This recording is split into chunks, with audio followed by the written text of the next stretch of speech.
What is up, everybody? How are you doing tonight? I don't know who's in here. I don't know what we're doing tonight. I was going to do a just chatting at the same time. I will admit that I'm extremely tired. I was a little bit nervous for this. And I know that sounds crazy for a lot of you, that if anyone, I don't know how many people are actually in here at the moment. I'm sitting here trying to fix my cord, because at the moment it's all twisted up. I should have done this before I went live, but that would be a smart thing to do.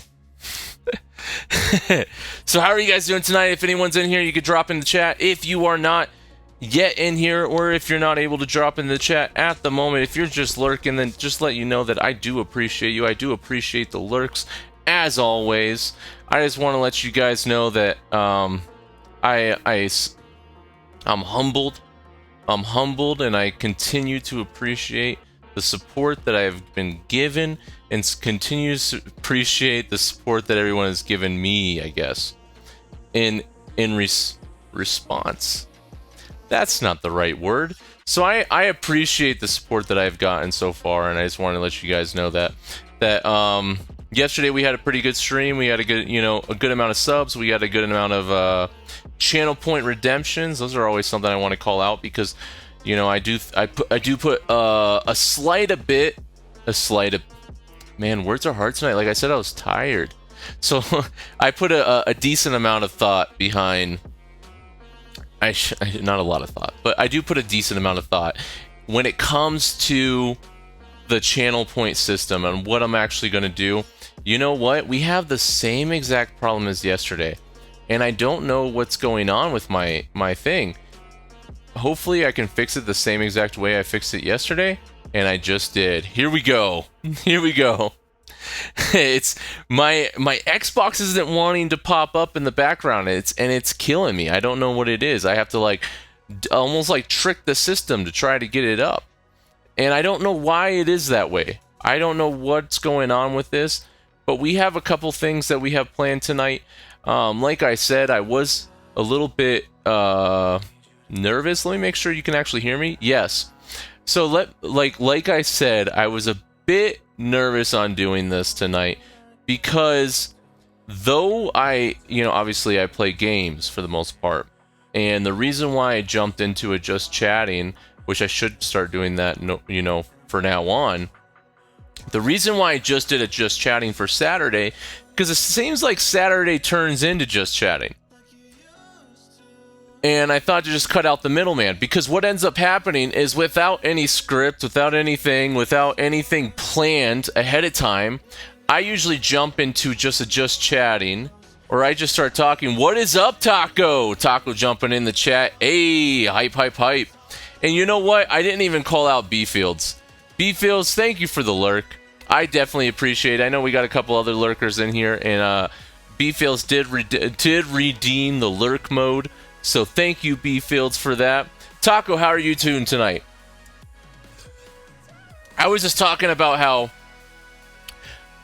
Taco, you know this, because Taco's been here for a little bit, but when it comes to this, what ends up happening is I have maybe one talking point planned or something like that.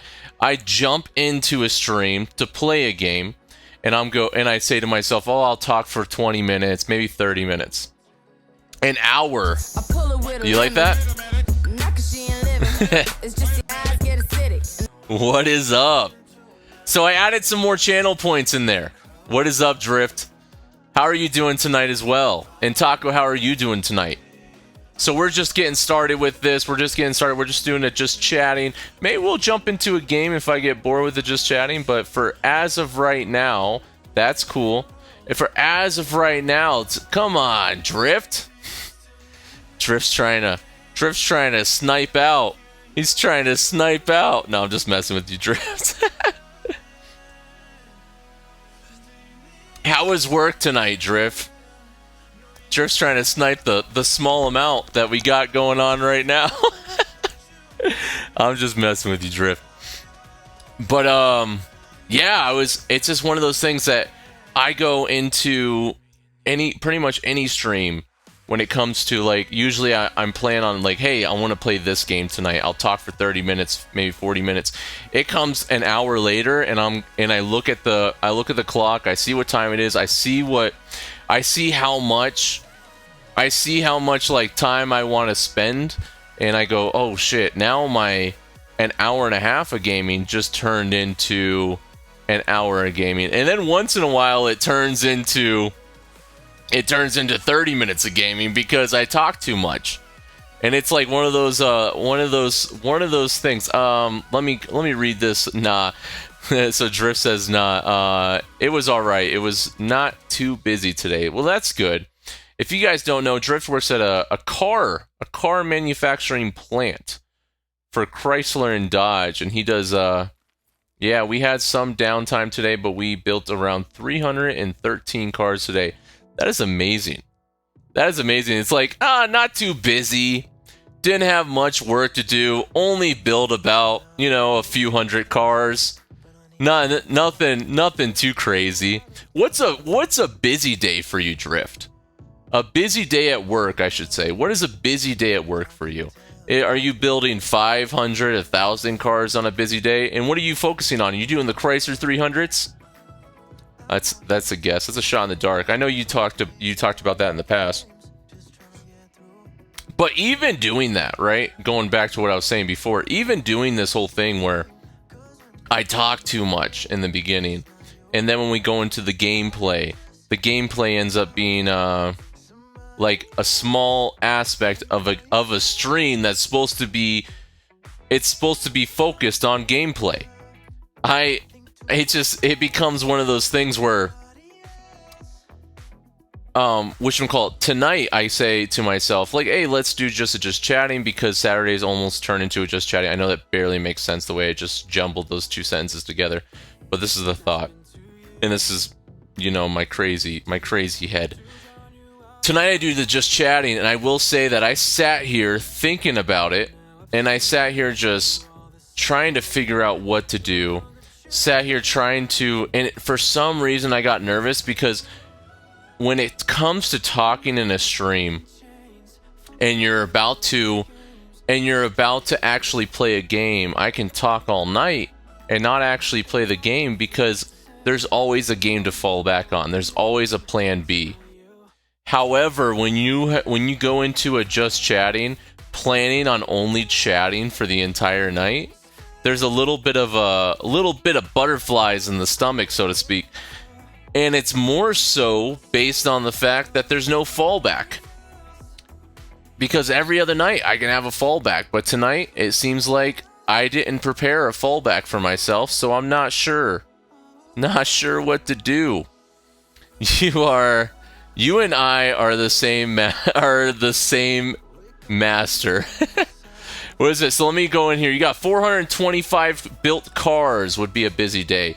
Dodge Charger, Dodge Challenger, Chrysler 300C, Chrysler 300S, Chrysler right-hand drive. Chrysler right-hand drive. Where are you shipping those to? Obviously, probably Europe, right? You and I are the same, Master Zebra. Are you saying that you feel the same way, Drift? And Drift, I want to say something about you. I don't know if I had any influence, and don't tell me if I did or not. Well, it doesn't matter if you say, I don't care. But I will say that I am very proud and very, very honored to know this guy, Drift. This guy popped up in my stream. I'm plugging in my computer because that is going to be a problem if it's not plugged in all night. I just noticed that, and I'm very glad I noticed that. I want to call out Drift here for a second, because Drift, he popped into my stream maybe, 2 months ago, Drift, now? When I was playing Fable, and he told me, hey, don't do that, because there's all these story arcs, there's all these storylines, and if you do this instead, you will have a better outcome in the end. So I listened to him.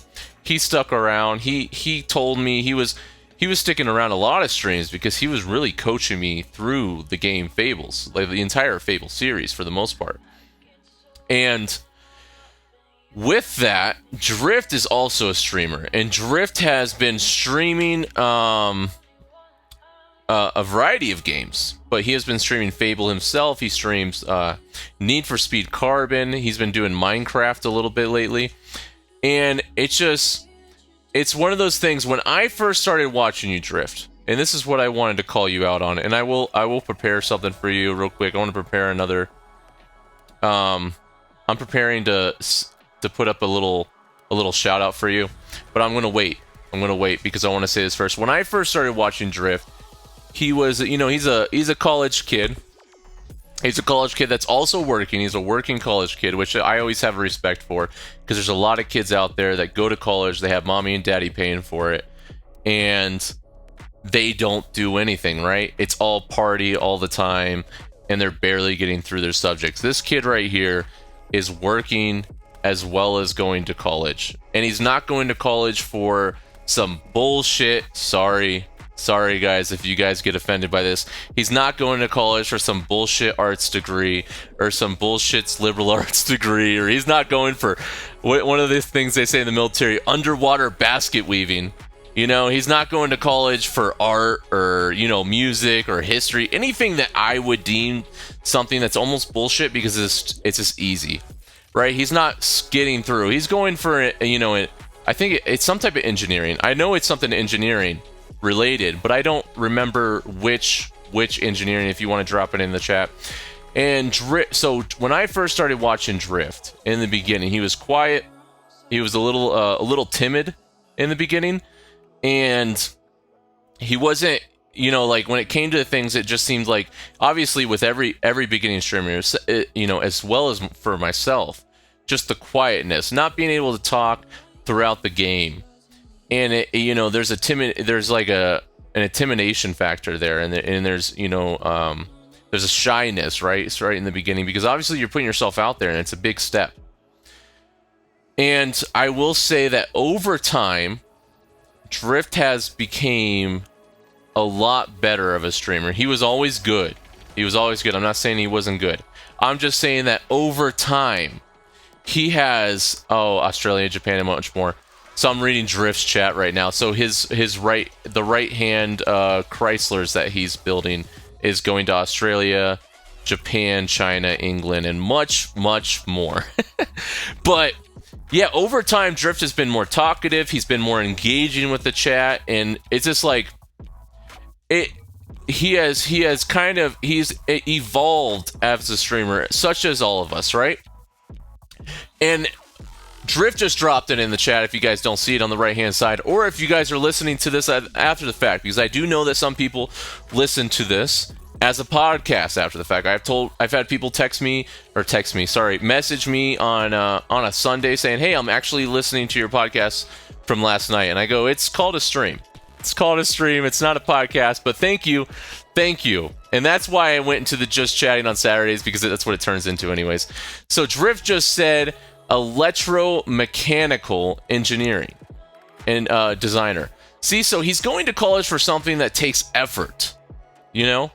I went to college for something that takes a little effort, but I would say not as much effort as that, right? I think finance is easy and economics is easy as long as you have some type of interest in those things. Some people will go into finance because they say, "Hey, finance people make a lot of money, so I want to go into finance." They realize they get into it, and beyond the money that finance people make, there's a lot of work, right? And it's very boring.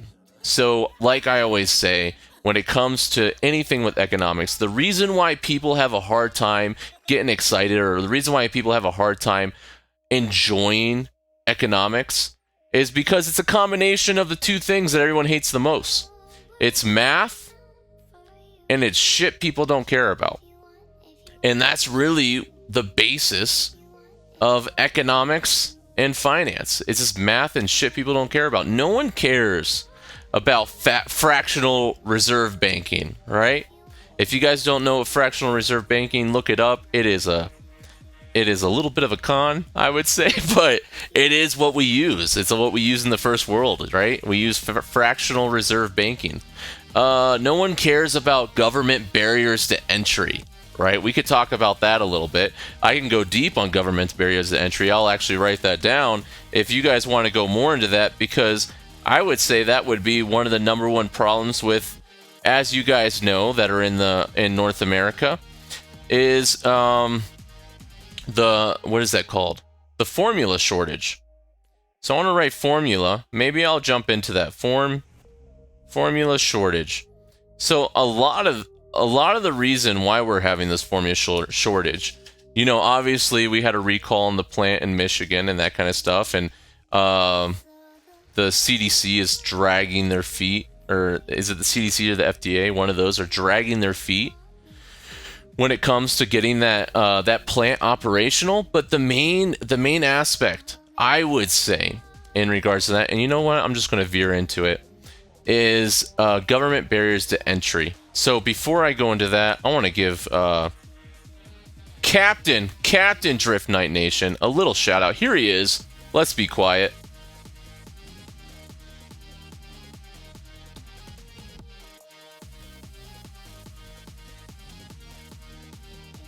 And I got my my beverage for the night. Drift, I see you're adding some clips up there, and I do like that. Drift, if I said anything right now that you disagree with, do you think that you have evolved as a streamer over time? And with that, I'll even ask if you think I have evolved in a way in comparison from the first time that you dropped in my stream to now.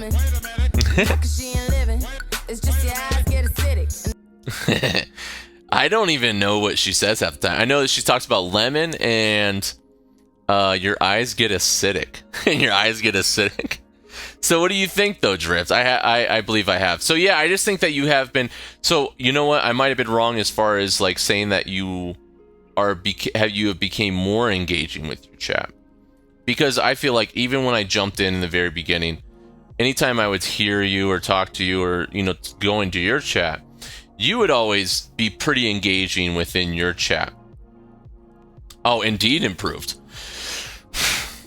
I don't even know how though. I feel like I've been about the same, and part of me has gotten a little scared about that.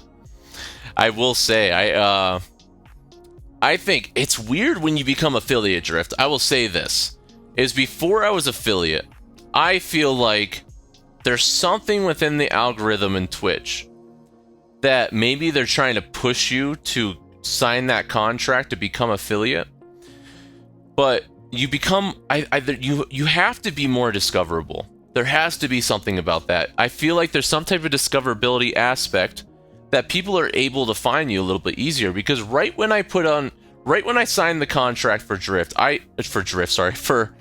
affiliate, it's right when I signed that contract for affiliate, I noticed my drop-in numbers, like when I say drop-in numbers, I mean people dropping in to your stream by chance, like people finding your stream, dropping in, saying hi or whatever, or just dropping in and leaving. Like they, you know, obviously out of everybody that drops in a stream, there's a percentage that are going to leave, which is probably the higher of the percentage, and there's a percentage that you're going to be able to hold in, right? And the percentage that end up leaving, yes, it may be more, but you can still bring in some people, build up a following, all that kind of stuff, right? And that's what we're both trying to do. But I feel like as soon as I signed that contract and as soon as I pushed it up to Twitch and I got that affiliate status, the amount of people that were dropping into to give that chance was cut down dramatically. And why I say that is that when you look at your like, you know, your analytics behind every stream, I was streaming before and playing the same exact game. I think it was Fable 3 when I actually got affiliate. So even with Fable 3, I was playing, I was getting a lot of drop-ins into the stream. And as soon as I signed that, those kind of plateaued a little bit. They slowed down almost by half. And then the following count actually slowed down because of that as well. And I don't know what to make of it. I don't know what to make it. Maybe it's me. Maybe I'm divisive. Maybe Maybe people come in here and it's like, this guy stinks. Look, he has Neil deGrasse Tyson on his shirt. What a pompous asshole. But I don't know. The reason, this is my little 2 cents. It's my opinion. I will preference that. There's something called governmental barriers to entry. It can be in every form and aspect. I will say that people always say, "Oh, free market. Free market, you can create monopolies. Monopolies are created by the free market," which is rare. Very, very rare for monopolies to be created within a monopolistic what is it called? Monopolistic capitalist system or whatever. So pretty much what that is, and what I might have just said that wrong, honestly, because it's been a while. But what that is let's say I have a bakery, and then you have another bakery, and all this stuff. So it's monopolistic as far as like we're selling the same thing. Like it's mono one. We're doing the same exact thing. However, what's going to attract customers is based off quality, based off price. People can make their own decisions, go back and forth. And I would say in a lot of ways that can be very beneficial. Obviously, there needs to be some type of regulation as far as safety standards, as far as environmental standards, that kind of stuff. But when it comes to baby formula, especially in the United States, I don't know if the same is true in Canada, but I'm guessing it is that there are like Similac, there's these top name brand formulas. And one of the things about that is these formulas are actually, in a way subsidized by the government. The government government has WIC programs, they have all these kind of things. And all of that is getting pushed towards these like 1 or 2, maybe 3 companies, right? All these government subsidies and all these like programs are geared towards these 3 companies. So if something goes wrong, like we have in Michigan right now, if something goes wrong with one company, it ends up putting an entire wrench into the entire system for North America. And that could all be done away with as long as the government subsidies and the government programs if they were able to write in that those programs could pay for formulas that are outside of those companies. Because right now, like let's say if there's a Lay's chip factory, right? If they're at Lay's chip factory, if there was a problem and they had to shut down Lay's chip factory, how many other chips are there out there? A lot, right? You have Cape Cod chips, you have like every local place has their own local chips, every store has their own brand of chips, and if Lay's chip factory got shut down for a month or 2, the shelves would just be stocked up with a different brand.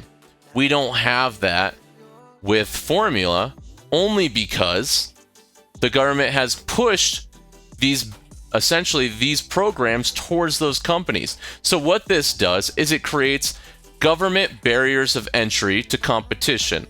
So now, because the government has been doing that, other companies that also want to sell formula and get into competition with those companies can't make it in the beginning processes of their organizations. When they try to sell formula, government's pushing everything to this way, pushing all these companies, and these other smaller companies cannot compete and they go under. And in better sense, these companies don't even get formed because it's not a good business model. So government barriers of entry, that's essentially what it is. You can go into tariffs and you can go into that kind of stuff, but government, when they get involved in economy, it's usually bad. It's usually bad. It's always going to be a hindrance. Sometimes those hindrances are good. And when the economy is on a downturn and it's on a downslope, and people are whatchamacallit, the government can jump in, they can do some stimulus package, they can lower the interest rate at the Federal Reserve, they'll even lower interest rate on fractional reserve banking, all that kind of stuff. And they can help I would say they help the economy in a way, and it hurts the economy at the same time, right? Because it does cause inflation, all these things. But they can help kind of artificially boost the economy before it finds legs of its own. When you have an upscale economy, when the economy is up on the uptrend and it's peaking, that's when you want to, raise your interest rates, do all that kind of stuff, so you can pay off the debt from the last time you had a downturn in the economy. America hasn't done that. America was in a pretty high economic state. I would say it was a very slow curve coming up after, the 2009 crisis. And then that slow curve kind of went up a little bit in 2014, 2015. And then in 2016, it started to kind of almost skyrocket to an extent, all the way up to 2020, when we had COVID hit. We had like all supply chain was shut down, right? And we still had baby formula. So, and right now the government's telling us, oh, we had this. Look at this. How many times do we have to teach you this lesson, I totally agree. Man? I love the young people. I love the young people. But thank you, Drip. Yeah, but like right now they tell us all the supply chain is what's causing the baby formula. It's like why was the baby formula able to get created when the supply chain was at a halt? It's going to be a domino effect, obviously. You have a lot of problems with that. I would say government barrier entries go way beyond the example I just gave. You can go into tariffs. You can go into globalization. There's a lot of government barriers to entry to globalization that I don't agree with. That they kind of incentivize things for certain smaller countries to build or to manufacture one thing, and then their entire economy ends up being wrapped around that one aspect that they're creating. But there's a lot of problems with that as well, is because the governments in those countries are usually collecting some type of kickback, so they're going to push that one thing. And when those industries dry up, or those industries evolve or change, then a lot of times those countries are put off to the wayside with that. And it's because they don't have, they have those those governmental barriers of entry and different other aspects within their economy. And it's really, it's a big hindrance for those countries. And I don't agree with that. I think globalization can be good, but I think that the way some countries go about it can be problematic, right? You have to have some type of globalization because not every country is going to create everything, right? Like Drift is in a country in Canada, if you don't mind me saying. Drift is in Canada. He is a Canuck. Eating his poutine, bud. Eh? They're eating his poutine, eh, bud? I don't know what Canucks say. I've watched Letterkenny a couple times, and what's the other big one on Netflix with Bubbles and Julian and stuff? I don't remember. Oh, Trailer Park Boys. I've seen Trailer Park Boys all the way through at least once. But that's my frame of reference for the Canucks, and I've driven through Canada for a road trip. When I was living in Alaska, I left Alaska and moved to Massachusetts. Before then, I wanted to visit some family in Florida, so I actually drove from Alaska, went down Canada, stayed at a couple places there, slept in my car a couple nights, and went down to Florida. So I literally just drove probably one of the longest trips I'll ever drive in my life. I can say that for certain. I don't think I'll ever take a trip that is as long as Alaska to Florida, North Alaska to South Florida. I don't think I'll ever take that trip in my life ever again, and I don't think I'll ever take a trip like that long ever again. And it's not because I don't want to. I would love it. It's just because the opportunity was there at the time. I took hold of that opportunity. I grabbed the bull by the horns, so to speak. And now I just enjoy it. I enjoy that I have that experience, and enjoy that I guess had that experience, I should say. And I enjoy that that was a part of my life. And I think back and I have some fond memories about it, and met some good people, which I don't remember their names. Had a couple beers and, you know, burgers with random people in Canada, and got to meet some people in different parts of the country that I probably would have never met, you know, outside of that. Not that I stay in touch or anything. It was just, I was by myself. So you just kind of, if you want to talk, you talk to the person sitting next to you at the bar.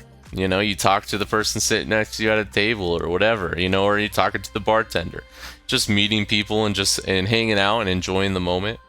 I think that's the only thing you really can do, and be sure that it's probably not going to be a mistake. So, hey, Taco, are you still here? I did ask you, Taco, before. How was your day, Taco? What are you up to? And you might have answered. I can scroll up in the chat. And you did not answer, Taco. But it's okay, Taco. We can go into the next thing. Yeah.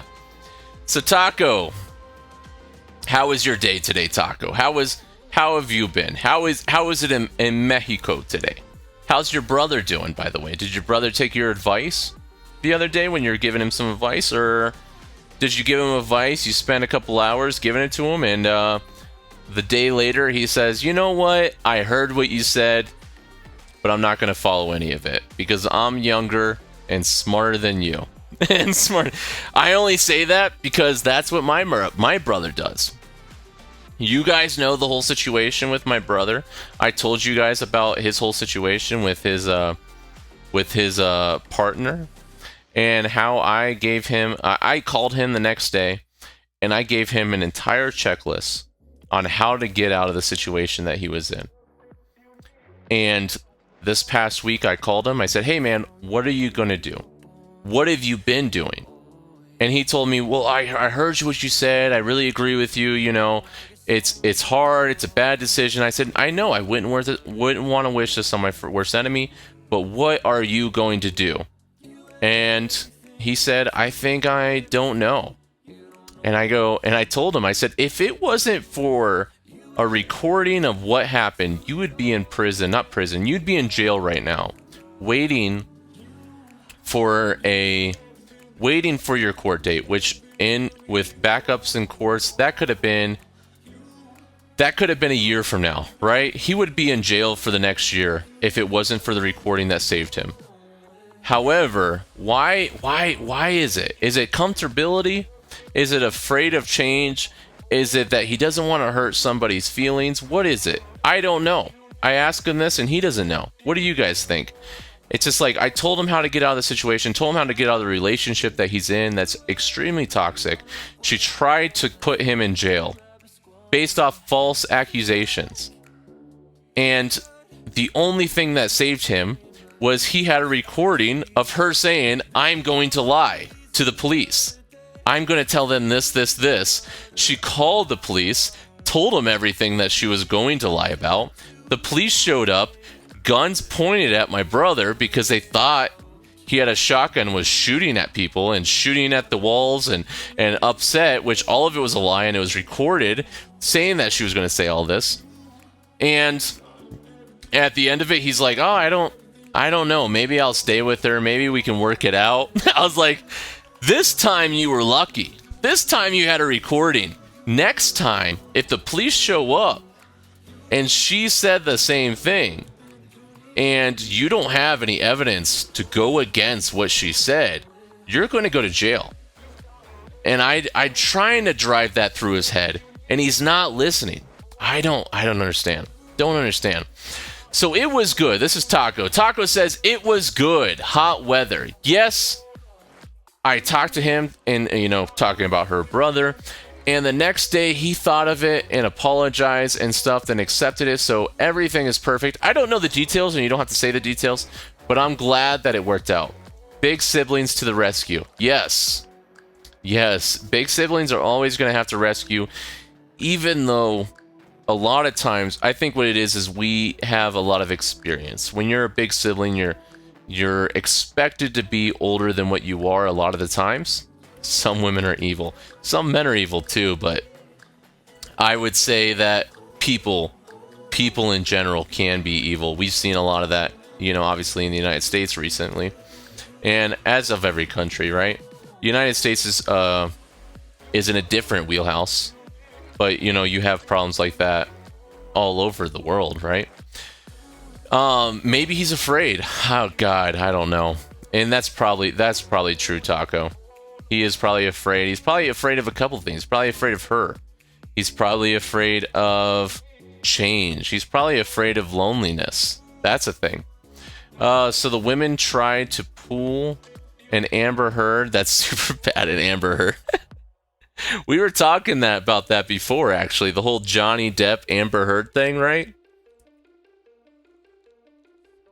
I do think it's funny. I still think it's funny that that's still a mainstream thing. People are still talking about Johnny Depp and Amber Heard. And I'm the only person out here that says the controversial statement that says, hey, why is this divorce so important to everybody? And obviously it's funny. It's funny, and I love all the humor and the comedy that's coming out of it. And that does help, right? It helps the thing. But why is this getting so much televised? Like, it's televised, obviously, too.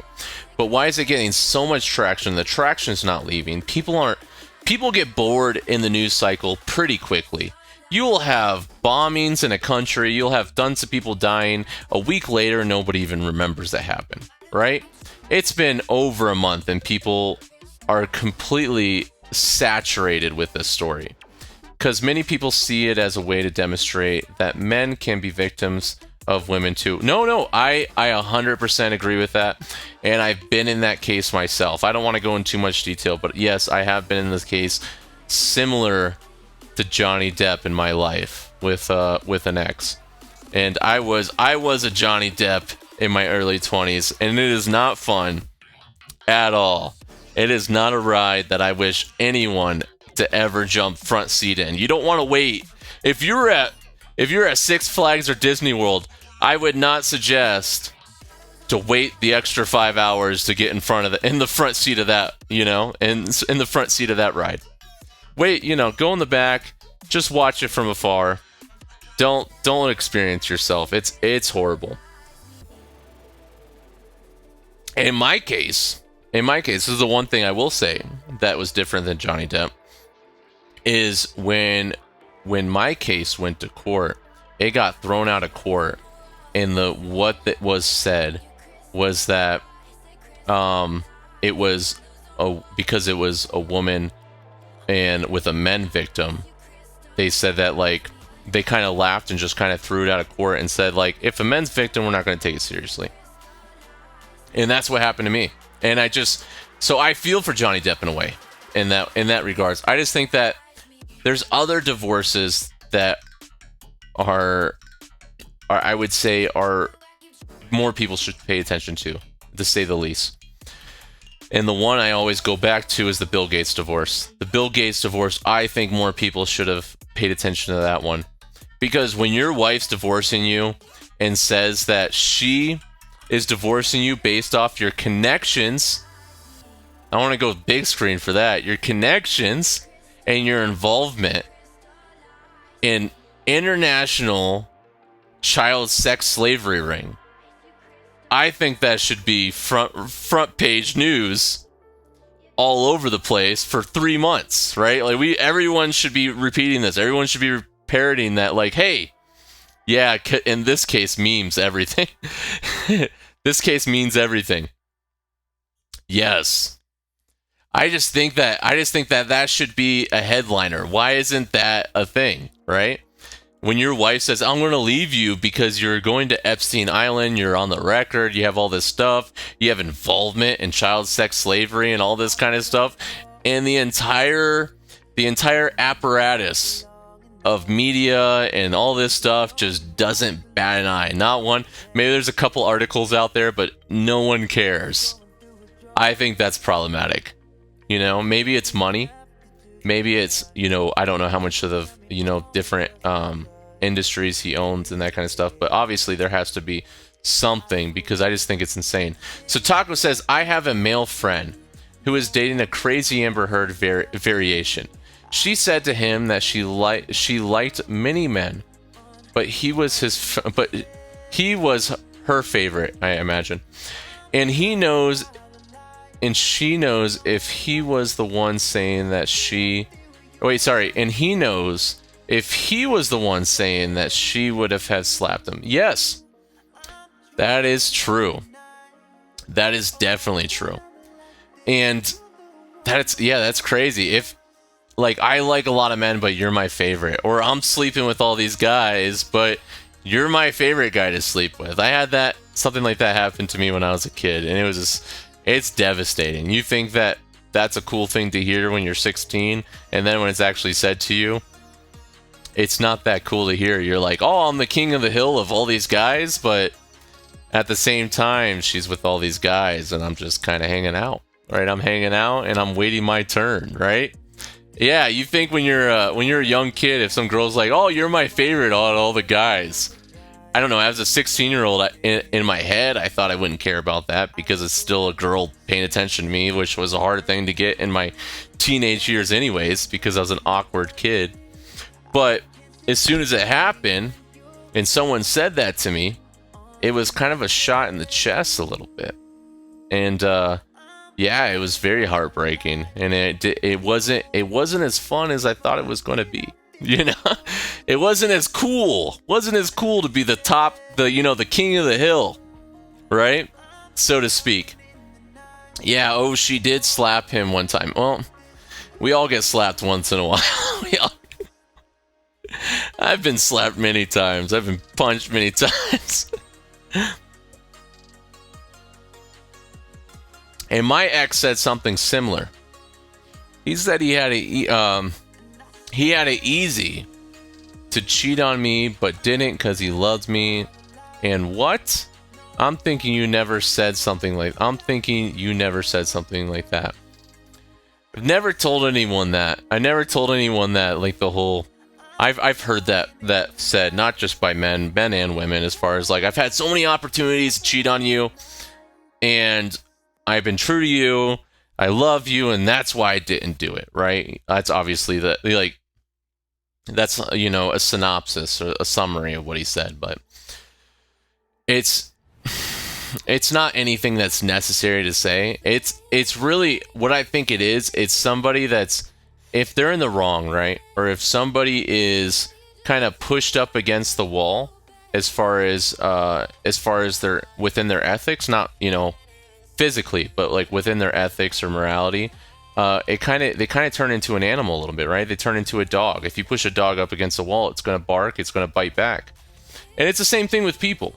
If people feel like they're not their morality, that was probably not the right word, or ethics, but like if people, maybe their ethics are being questioned or their morality is being questioned.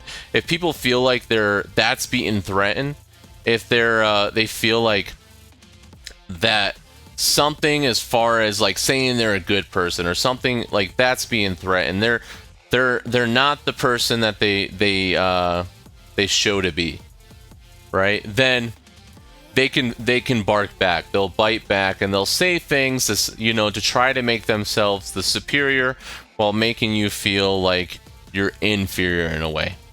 And a lot of times that goes with like that, where you're like, hey, I had these opportunities and I didn't do it because I'm a good person.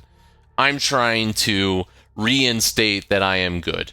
That's exactly what's happening. They're like, I'm here, I'm good, I'm not the monster you make me out to be, or I'm not this, I'm not that. Like, you're making me feel one way and I don't want to feel that way because maybe I made mistakes over here, but I want to let you know that I'm a good person. And a lot of that can be obviously it's in regards to oneself, right? It is a focus on oneself, that oneself is better than another. Or maybe he's saying like, hey, I had these opportunities and you didn't have these opportunities, right? Like he's trying to like, I'm better than you, or like you're batting out of your league or something like that. They'll go into that too. Like, where are you going to go? Or I can move on. I can do this. What's going to happen to you? It's like it's manipulation tactics to try to keep people to stay. And it's not the first time it's been used. I will say it's not always that way. There are people that are not the most rational. And one of the things that I've said in the past that a buddy of mine, if he's going to be listening to this tomorrow, he might hear this and he'll know exactly what I'm talking about, is I was in a situation that a bunch of stuff happened and a friend of mine said, I don't understand. Like, I'm trying to think of this logically, trying to think of this rationally. I don't understand how this person can do ABC and all this kind of stuff, or not even ABC, it would be like AHI, right? Or AHZ, you know, like it's all over the map. And I always told him, like, you're trying to rationalize somebody that is irrational. And that is your first mistake.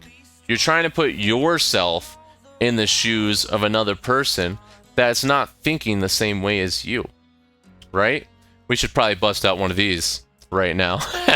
So I think what humans tend to do is humans will put themselves in other people's shoes because that's natural, right? And they try to put their mindset on what they would do in the same situation. However, you don't have the same mindset. You don't have the same experiences.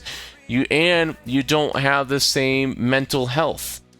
So if you have somebody that is an irrational person, somebody that is sporadic, somebody that does things not only questionable to you, but questionable to society or questionable to their friends, family, loved ones, and they make decisions and they're just kind of like all over the place where people don't understand what's going on. You're trying to put your mindset to logically explain the decisions they're making.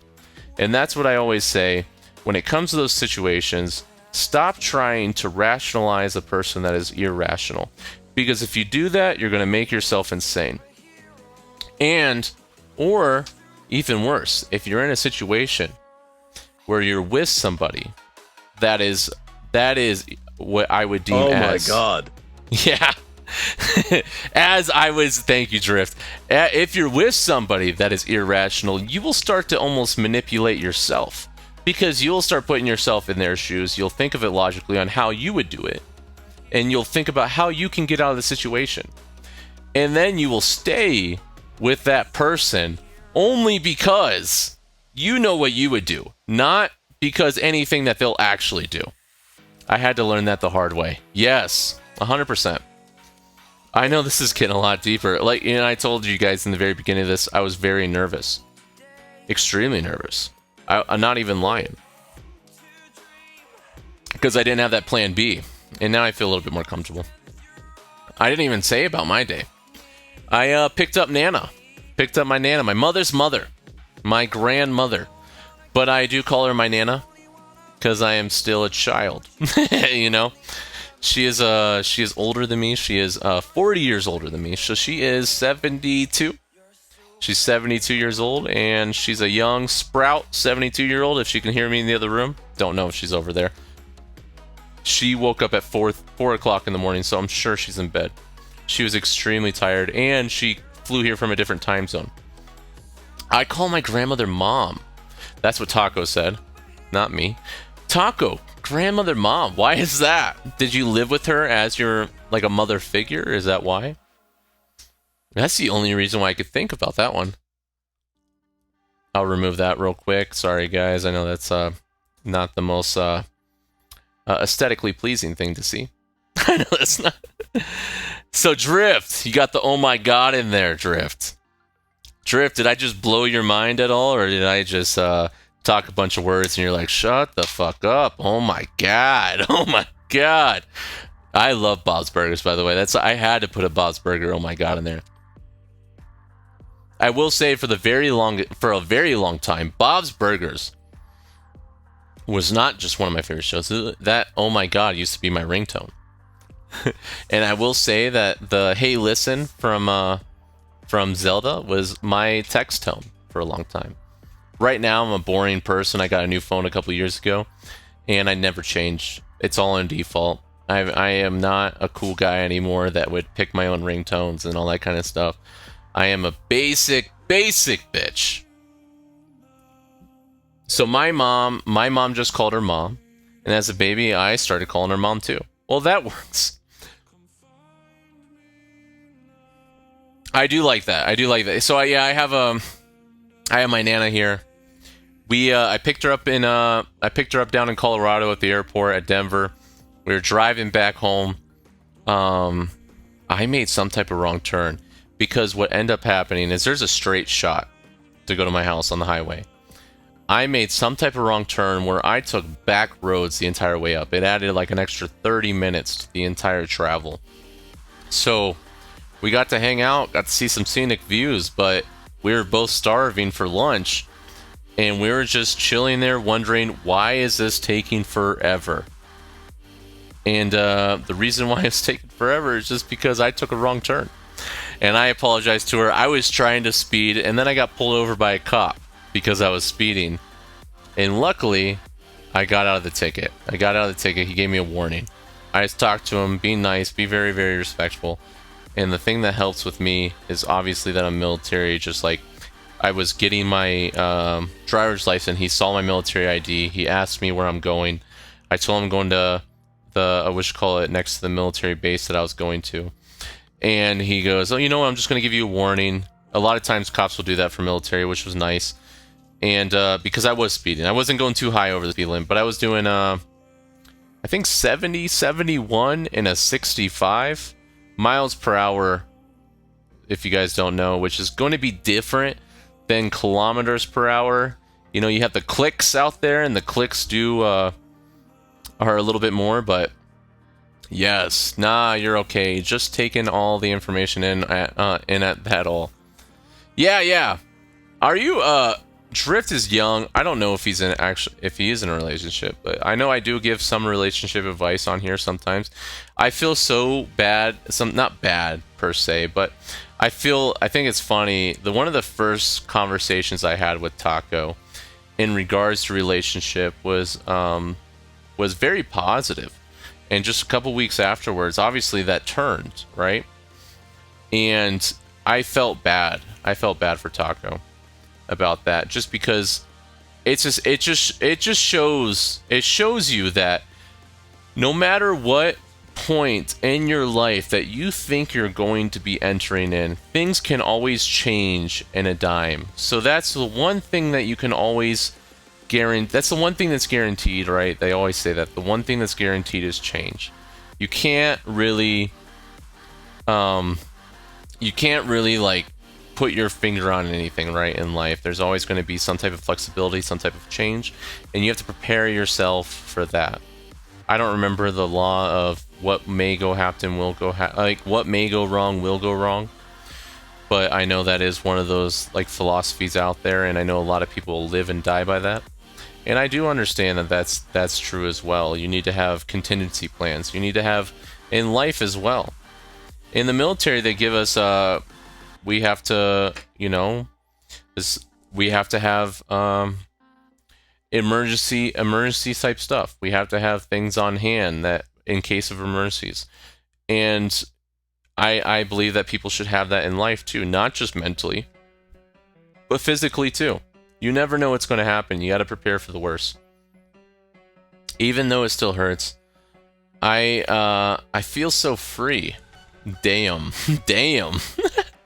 Yes, that is true. That is true. When those type of things ends, when you have those abrupt endings within relationships, when you have those abrupt endings in life or abrupt changes that you weren't expecting, there is a sadness to it. There's always going to be, because anytime there's an attachment, there's going to be suffering. That's essentially the essence of Buddhism in a lot of ways, right? That attachment equals suffering, and regardless of its way, shape, or form. And anytime you have an attachment to a person, a thing, it could be a car, right? You can have an attachment to a car, and you get in a car accident, the car gets totaled. You're going to suffer, not just physically from the damages of getting an accident, but you're going to suffer mentally, emotionally, because you're going to miss that car, right? If you have an animal that you had as a young puppy, like a young dog, and it grows up and it dies of old age, you're going to suffer because you're attached to that animal. If you're in a relationship in the same sense, if that relationship ends, it is death, right? And death will cause suffering. A relationship has died, and with that, suffering will come. But if the relationship as a whole was not the most healthiest. You know, not the healthiest relationship to be a part of. Then it could actually bring, you know, a shed of freedom, right? You'll feel relieved in the same way. Like it's almost like crying with a smile, right? Like it's one of those things. I don't do that because I'm not a psycho, but I do know people that will cry and smile at the same time, and I'm always like, are you okay? Are you okay? I don't know what emotion you're feeling right now. And I might not be great at understanding emotions on other people's faces and body language, but I feel like smiling and crying at the same time are contradicting to one another. And I'm more confused now than I was 5 minutes ago when you were just crying. I don't know what to think now. And that is, I always think that's a bit crazy, but, you know, to each his own. To each his own. We were talking about some stuff, and I still need to look up. The other day we were talking about some stuff. We had Dark Gray Mood in here, and we were talking about mitochondria and that kind of stuff, and I really do need to go into that. I will promise you guys I will go into some mitochondria. What else? We got hit by a cap, and I will say we have. Before you guys what do you guys want me to? I got 2 talking points right now. So one of them is the 5 love languages, which is what I think we should talk about now. So you know what? I'm not even going to give the decision. I want to talk about the 5 love languages. Have you guys ever read the book, The 5 Love Languages? Even Drift, I don't know if you're in a relationship. Yes or no, you don't have to say. Ba-da-da-da-da, boom boom boom, ba-da-do-do boom boom, ba-do-do-do-do-do, do-do-do-do-do-do. Thank you, Drift, for cutting the tension on this one. It's always fun and games, but at the same time, things get serious, right? Things get serious. I started doing this and talking real serious. Let's whisper. Let's whisper. And we'll talk very, very seriously. And I'll zoom in the camera so you guys can see that this is a real, but we can also joke around. I've been watching some of the Office compilations. Yeah, I love The Office. Absolutely love it. So Taco and Drift, do you guys have a streaming service called Peacock within your country? Do you guys have Peacock? I think they have a free version. I'm not sure. I pay for the version because I don't like to see commercials. Nope. Oh god, that sucks. Well, if you look up the streaming service Peacock, you have they have all the what they call the Office Superfan episodes. And essentially those Office Superfan episodes are the episodes, so like the episodes that you see, like what they used to have on Netflix and all that kind of stuff, are what you usually see. The episodes that most people have seen over and over and over again. I actually downloaded the episodes through Telegram channel. So you pirated the episodes. No, I'm just joking. Please don't send me to the police. I didn't know that you were a pirate, a Scully pirate there, Taco. Taco's walking in here with her peg leg and a little eye patch on and says, "Arr, arr, I am Taco de carne queso." I don't know why. I don't know why my pirate had a. I guess it's accurate. My pirate had a little bit of a Mexican accent. Just Taco de carne queso. It's like that Marque de Cinco or something like, like when you have the Telemundo channels when they always have that voice. I think the only show I ever watched on Telemundo was back in the day. I think it was called Rebelle, and they had the song something. It's on the Rebelle. Do do do do do do do do do do do do. I don't know why I liked that show. Maybe it was the ladies. I don't know. and I was a 14-year-old kid. I don't know what it was. But I did watch that. I did watch Rebelle on either Telemundo or the other one. I don't remember what the other one is even called. There's two that are main that are featured in the United States on almost every cable channel or cable package. They always have at least one of them, right? Or you can get the Spanish package on top of your cable package, where you just get a bunch of Spanish TV shows. Never had that though. Never had that. Was never that cool. So you've never read the book, The 5 Love Languages. What about you, Drift? Have you ever read the book, The 5 Love Languages? And I do suggest this. I do suggest that it's a book that everyone should read. And I have read it. And I will say that I did not read it well, because I found out today that my wife's love language, essentially what it talks about is everyone has different things that they feel loved by. Like, you know, there could be acts of service, it could be gifts, it could be touch, right? It could be words of admiration, of like words of kindness to one another. Like, those are things that they enjoy the most, that makes them feel the most love. And with that, the book kind of goes into detail of all these like 5 love languages. And I was joking around with the wife, and my Nana's here now, and my Nana were talking about that, and my wife. I think I've read it, but I didn't have much but I didn't have too much romance in my life. You haven't had much romance in your life, which is okay. You're young, Drift. But what it is, the reason why I say just had a little crush here and there, that makes sense. Everyone had a little crush here and there. A little bit of puppy love never hurt anybody. And the reason why I say even for you it's probably a good book, because even though you don't have a romance in your life at this moment, it will gear you up to an extent where once you have that romance, it will make you a better person, right? I guess not person per se, you'll still be the same person. It will allow you to better understand the person you're with. Yes. But I was blind to she liked me too. That sucks. That sucks. That happens when you're young, shy, and timid, right? I will say when I was a young buck back in the day, I had a little crush on this girl. And I don't want to say her name or anything. Not that I can remember. Oh, I do remember it now. And the funny thing that happened is I had a little crush on her, but I was too afraid to say anything because we were friends and all that kind of stuff. So what if I said anything and she didn't feel the same way? What is up, Sleepy? What is up, Sleepy? How are you doing tonight?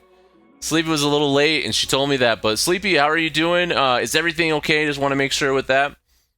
And while you're typing that in, I will go along with my story. So I had this I had this girl when I was younger that I had a crush on in my I was my late teens, and she apparently felt the same way because she told one of my friends, "Hey, I'm single. Can you ask Paul?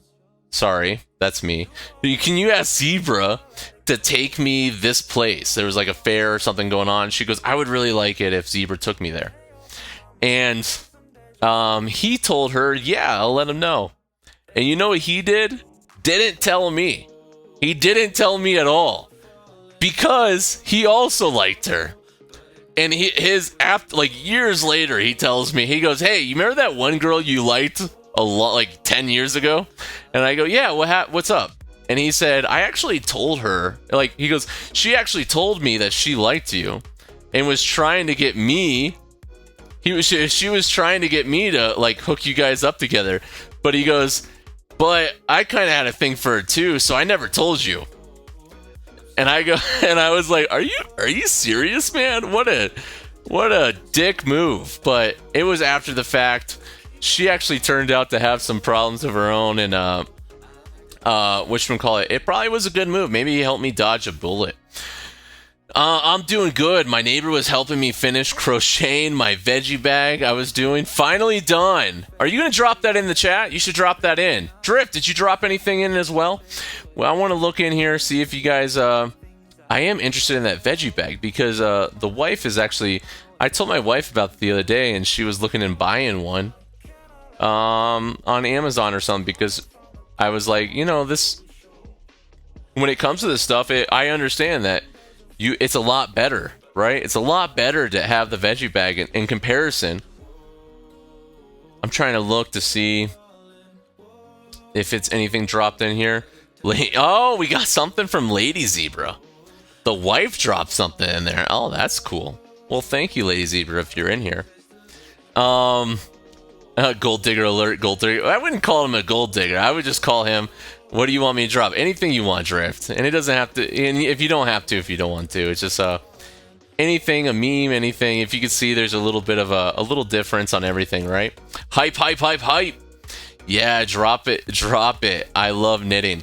Yeah, Taco was saying that she's big into sewing too, right?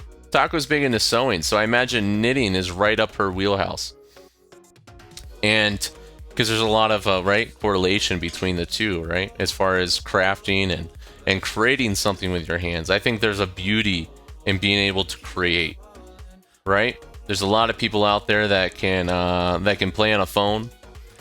Children can play on phones, but something that develops some type of skill as far as creating something, I think there's a beauty in that, of course, you know, but there's also interest. It's interesting to me.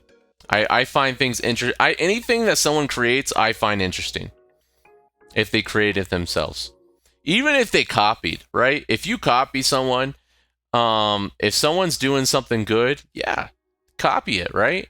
If you're like, and with me making mead, I made mead myself, right? I did a little bit of research. I made it. I made a bunch of mistakes the first time in, and then the next time I watched other people that were more experienced than myself, and I copied their techniques. I wrote them down, and now my mead is better, and it's a learning process, right? As everything, everything's going to be a learning process. I'm just glad that it's done. I'm glad that you're going to be healthier because of it, and it is fun. It is fun. And going back to the 5 love languages, we were talking about the 5 love languages there, Sleepy, and I was telling everyone that even Drift, that said that he doesn't have a romance, I was saying that even Drift should read it, the book, just so that in the future, when he is in a relationship, he'll be able to be a better partner because of it. And one of the things that I think is funny with it is I'm talking about this book with my Nana and my wife, with Lady Zebra. And my Nana asked my wife, what are your 5 love languages? And I perked up because I've never asked that question because I'm an idiot. I say that a lot. I know Jerk doesn't like it when I call myself an idiot. But this, I'll say, it was stupid that I've never asked that. I've never inquired, right? And that was probably not the best thing. And I go, whoa, wait, what? And my wife goes, wait, what are you so excited about? And I told my wife, I said, maybe I've been shooting into the wrong target for the last 4 years. What are your 5 love? What love languages do you respond to the most?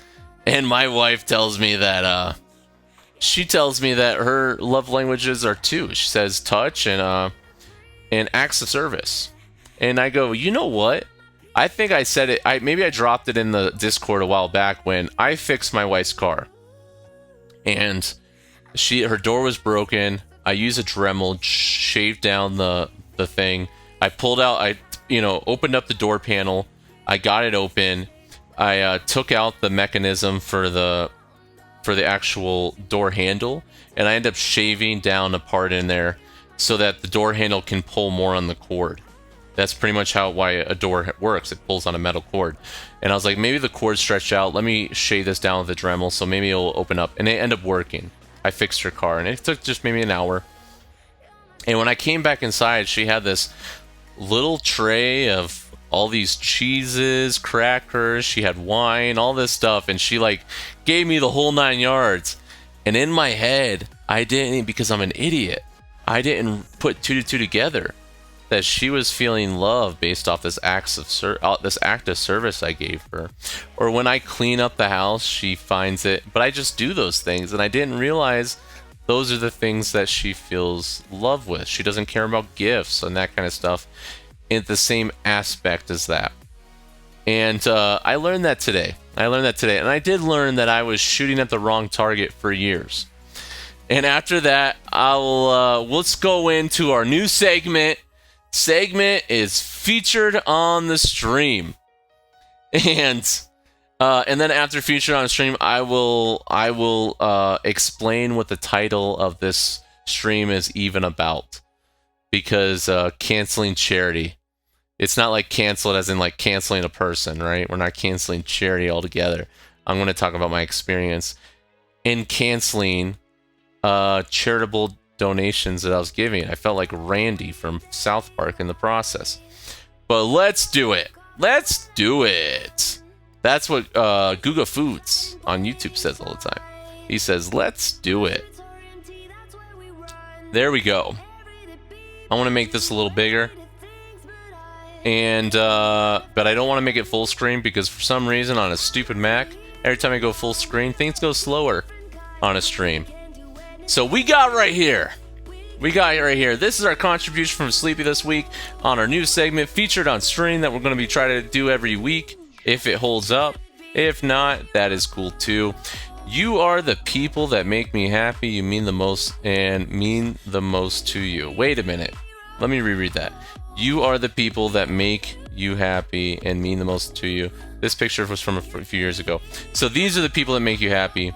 These are the people that mean the most to you. I imagine. Is that your father? No, I'm just joking.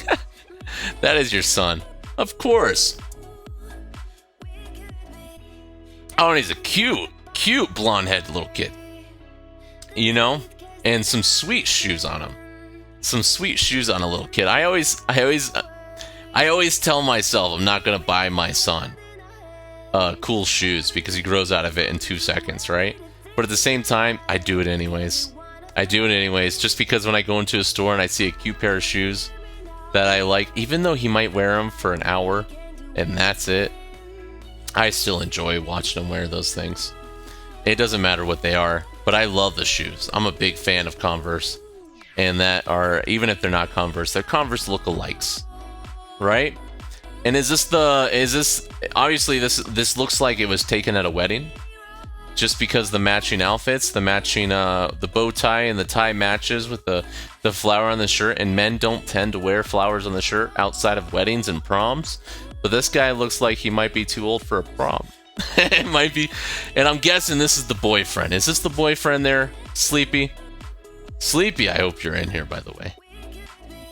We'll, as we're waiting for Sleepy to drop into the chat, we'll bust out some things. I want to let you guys know that we do have a couple new channel points.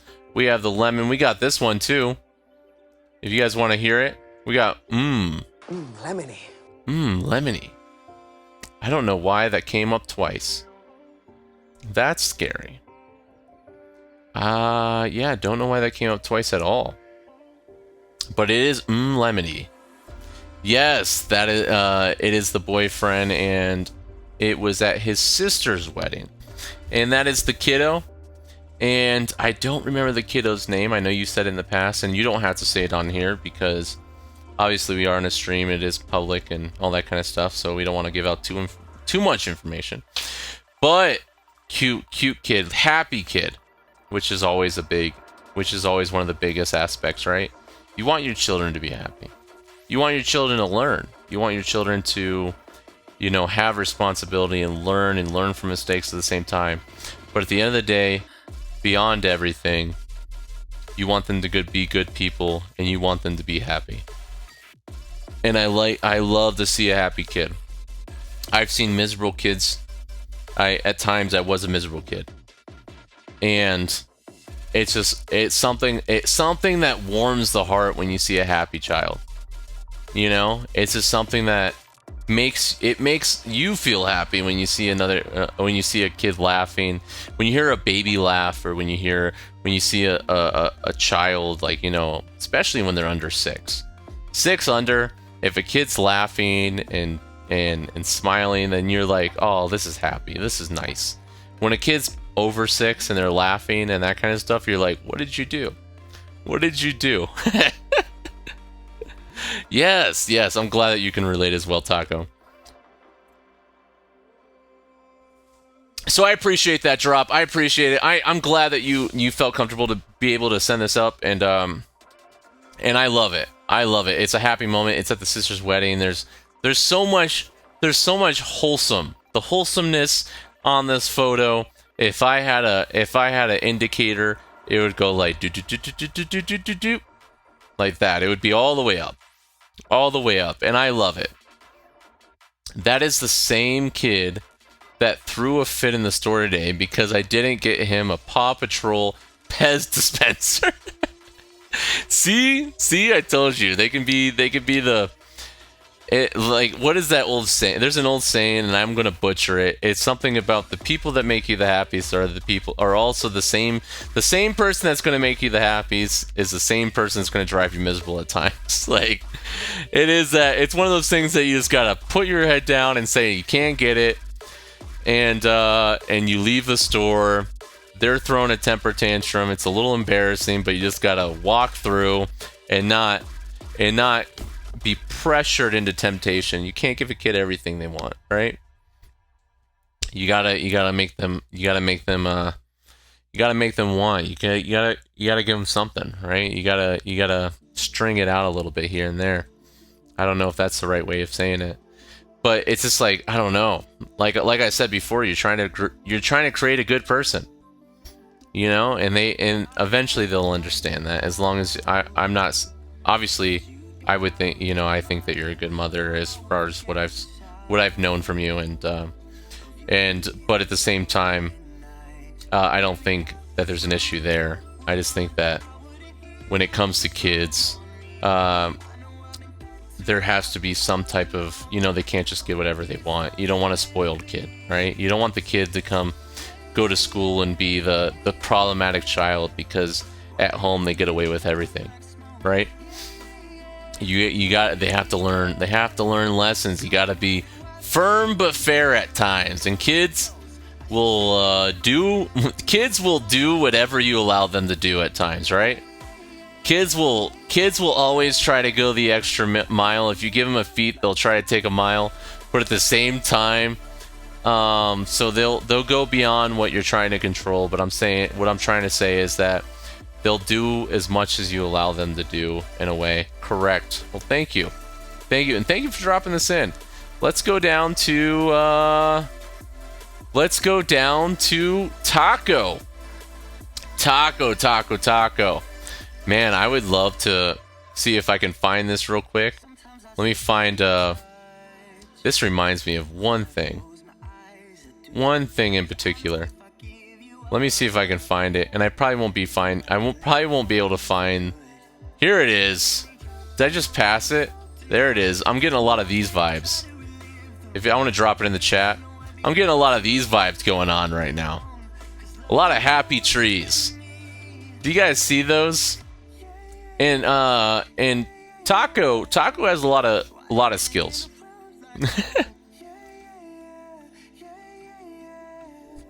Oh, it's way better than anything I could do.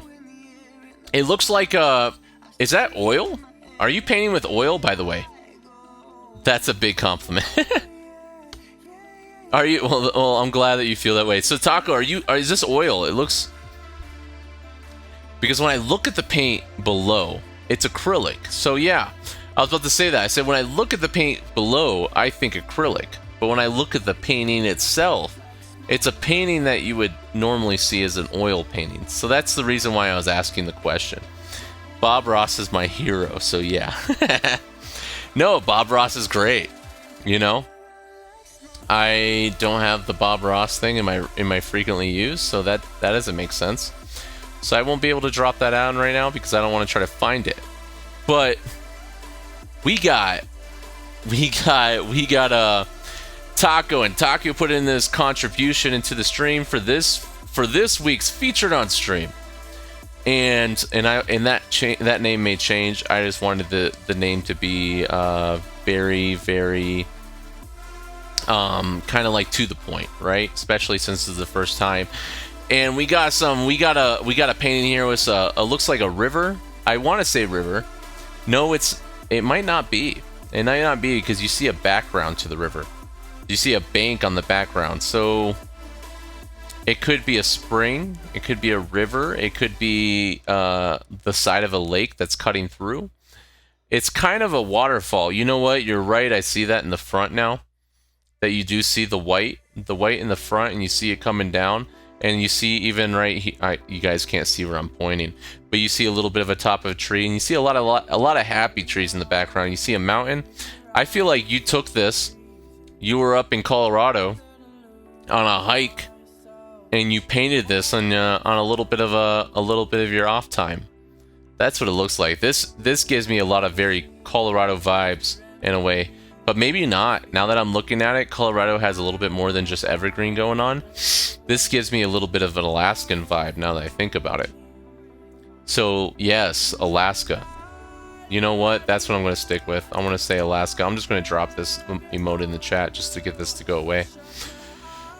But my emote thing was opened up, and I didn't know how to get it away, so I want to do that. Yeah, we got a lot of Alaskan vibes right here. I love it. It's a beautiful painting. Taco has shown herself to be a person of many skills. She has some good software skills as far as Discord. Everyone knows about that. She has shown herself to be very artistic, musically inclined, and well, now artistic, right?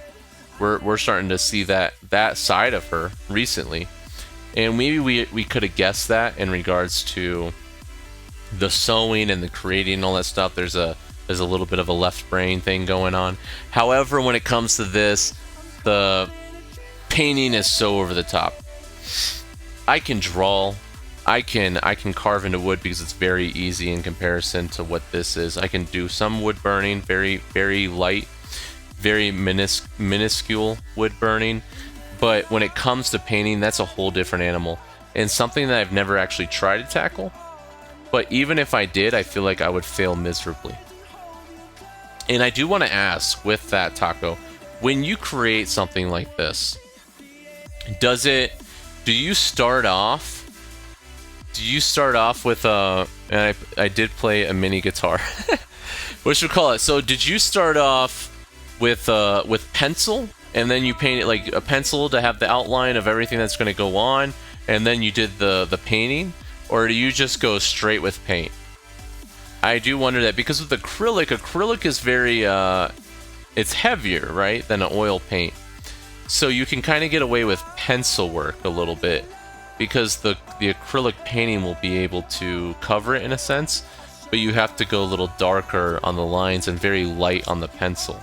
No, it's all paint, which is even more impressive. Anything I do, I stencil it first. Like you guys saw the other day when I held up that Bjorn's little wood palette with the tape I did during one of Harm's streams. And that tape took me hours, right, to get all the lines perfect. But everything was, I drew it out first. And I used even a ruler to make sure the measurements were, the symmetry of it was perfect. And I wanted to make sure everything was good. Obviously, it's very simplistic, but it has to be simplistic because it's going to be tape, right? And tape's very hard to deal with as far as being able to push it on wood, and kind of stuff. And I was dealing with a razor blade to pretty much cut into it and make sure all the lines were good. But being able to do this with just paint and not being able to, and not going in the forefront and stenciling out prior, that's very, very, very impressive. I do not have the same skill, and I really want to get into your next painting as well. No, it's all paint. I was going to say, have you ever seen Bob Ross use a pencil? I have not, Sleepy. But Bob Ross also oil paints. I don't know does Bob Ross, he oil paints, right? Does he do acrylic or oil? I might be an idiot right now, but I always thought it was oil. In oil, I can imagine you probably couldn't do that as much. That's right. That's right. Yeah, Bob Ross is amazing though, right? He's so good. He's so good, and it's so effortless. There's so many. I remember being a child watching Bob Ross, and enjoying it, and obviously the calmingness and all the aspects of Bob Ross that we all know and love. But one of the things about Bob Ross, outside of it, he does oil. It's wet on wet technique. It's awesome to blend. Yes, I do like, he did do a lot of blending, you're right. And I did think he was doing oil. You know, he was missing a finger too. I didn't know that. Was it his middle finger? I'm not even gonna put up my middle finger. I don't want to flick anybody off in here, but was it his middle finger? Was he giving someone, flicking the bird? And you know what's awesome about Bob Ross? A little thing that most people don't know. Bob Ross was also in the United States Air Force. And he was stationed at the same exact Air Force base I was stationed at one point, which is Eielson Air Force Base, right outside of Fairbanks, Alaska. And he was stationed there at a different time, obviously. And there was even less to do. There was even less to do while he was there, when there wasn't much to do when I was there either. And that's when he said that he really found his love in painting. Yeah, that he really found his love in painting, because in the area, there might not be a lot to do, but it is a very beautiful area. There's lots of mountains, lots of scenery, and that's really when he fell in love with painting. Was in his off time while being in the Air Force, he was able to go out and to paint, essentially, and he taught himself a lot of the techniques that everyone knows and loves. And obviously with his I would say he's very charismatic in a way, but in his own way, right? There are people that are dry, there are people that are loud, there are people that are engaging, and there are people that are very calm, right? And I think that he had a little bit of a dryness to him and a lot of a calmness to him. And I think that resonates with a lot of people, because in society there's a lot of, hecticness, there's a lot of craziness, and there's always a comfort on putting on Bob Ross and watching his paintings. And this is like I was saying before, I'm getting a lot of Bob Ross vibes from this, and I do enjoy it. I like the and there's certain things that you did very well in this. I would say your shading's very good. Your lighting, the aspects of the lighting and the different shades of green, with the lighter greens and the darker greens on top of that, and the lighting coming off on the trees and all that stuff, and the color differences with the lighting on the trees. It's very, very well done. If I saw this in a coffee shop in the United States, someone would be selling this for $100. 100 USD. Coffee shop paintings tend to be a little over the top sometimes anyways, but this would probably be between 50 to 100. Not 50 on a lower end, someone trying to get their name out there. $100 on someone that's been established in the local area. To be and see the place that motivated him to paint. That is so cool. Yeah, I lived there for 3 years, so I got to know it pretty well. And it actually made me respect him even more, if I could say that. It's just like, I'm wondering what's going on. Is the sound, by the way, does the sound of the music in the background, does it sound like it's distorted or doubled up or any way at all? If you guys let me know in the chat, just let me know, just because I'm seeing that it is in my thing twice. So I am going to cut down one of them right there, but that's the one I can hear. So I want to do that. There we go. Sounds good to me. All right, yeah, sorry, that was a little bit of a segue, and that was just me getting that was me losing my place. I apologize for that, but it's perfect. All right, sweet.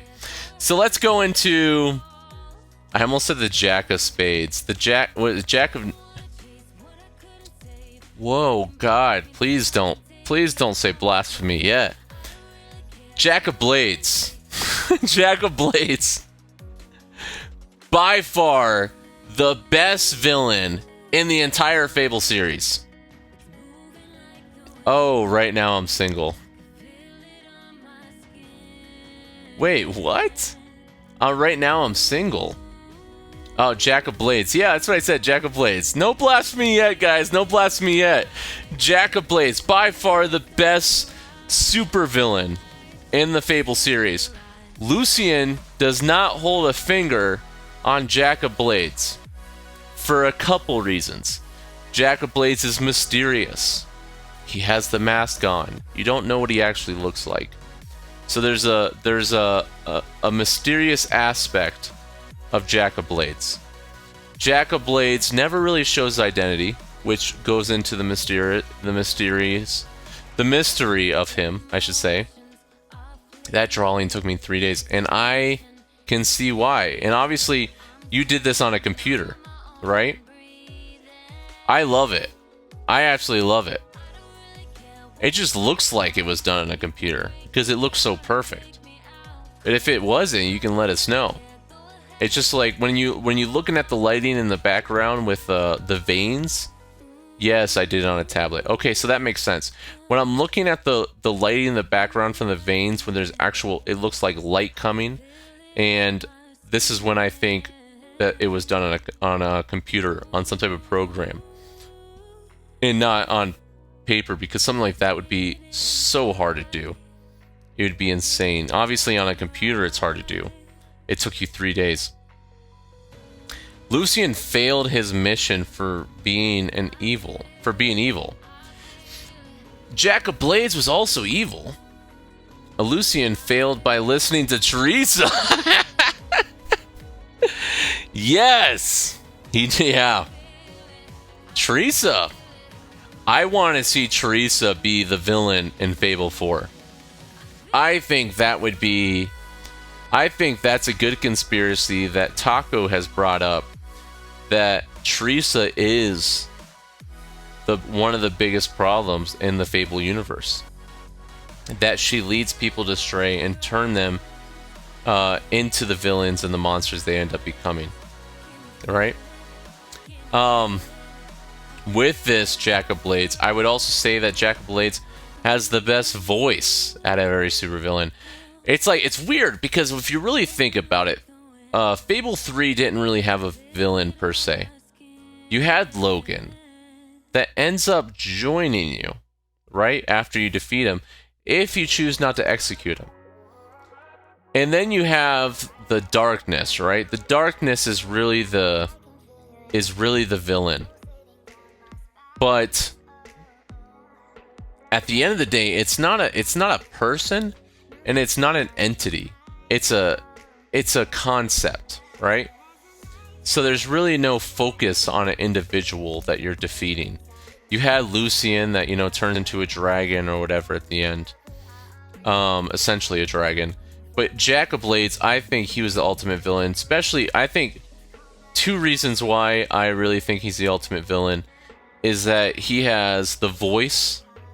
He has the voice of a villain. His voice is intimidating. It's scary. He comes off as almost kind a little bit in the very beginning, but there's a little bit of sketchiness to him. And then you find out, obviously, soon after that he's evil. So the voice and the mystery. And I really appreciate this. I appreciate this add-on and this featured stream for this week. Feature on stream this week. And I appreciate this took 3 days, and I can see why. The detail is immaculate. You have the hand looks good. You have it up to the mouth, which covers up. A lot of times people will take things and drawings and they cover up in the forefront what's hard to detail in the background. And you didn't do that here. Because everything the arm and the hand is covering is pretty simple detail. Right? You have the mouth, you have the face mask, and those things are not hard things to do detail-wise, so you're not covering up anything. You went about this one of the hardest ways. You could have lowered that hand and saved yourself time, but you didn't choose to do that. You chose to do the harder route, which I appreciate. And it made it what it is. It made it like he has like this thinking face. He has this this time to contemplate what he's going to do next. And it's beautiful. I love the The other thing I love is I love the little Phantom of the Opera type mask on his chest. It is, the detail on those are amazing. Has a little bit of the Mardi Gras going on right there. So Jack is evil. This is from Taco. Taco says Jack is evil, truly evil. He didn't listen to anyone. Also, he lets you kill Whisper. That is true. Well, he gives you the option. He gives you the option to kill Whisper. And I think he does that to save himself in a way, right? Because Whisper ends up probably being a little bit of a thorn to his side once you release her and she goes off and does her own thing. The Crawler. Because obviously she does leave, all that kind of stuff, but I imagine she didn't just, you know, lay down the sword, and, you know, most warriors do not. Obviously Hammer did. Hammer laid down the hammer at the end. I called her Big Bertha. Big Bertha. Big Bertha laid down the hammer, but warriors rarely ever do. Usually people, like the old saying, I think it might be biblical, but the saying, those who live by the sword die by the sword. Most people that live by the sword end up dying by the sword because they can't let the sword down.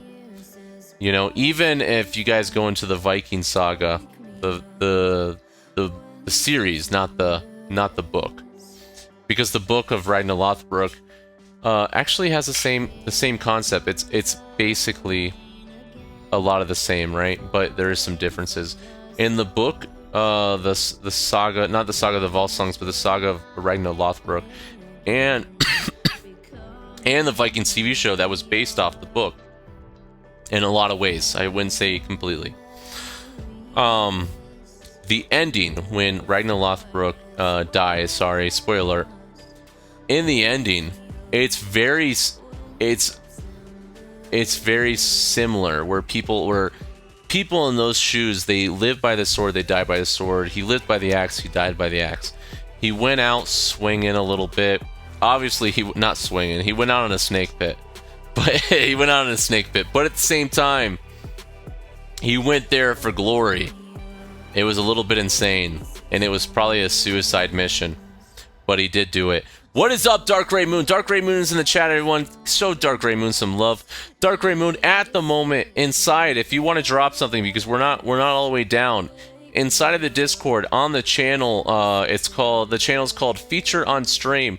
We're running down that. We're going through all the things that people were able to put on here. I know Dark Gray Moon's put on pictures in the past and that kind of stuff. A picture in the past, I should say, his wedding photo. But if there's anything you want to share, a meme, a picture, a creation, something that you've done for work, anything like that, anything you want to share on the stream, if you drop it in there, I'll eventually get to it.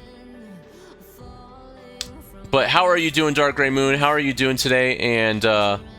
And what are you up to? What are you up to there, Dark Gray? Dark Gray, I know it is, I don't even want to say late where you are. At this point, it's probably early where you are. It's early in the morning. So thank you for being here. Dark Gray always makes it out for channels, the American channels on the I slept so early. Yeah. Okay, so what time is it over there, Dark Gray? Let me, I want to scroll up real quick because I missed something that Taco said. Taco said, also those masks that he has are from the Knight and the Queen of Blades. I did not know that.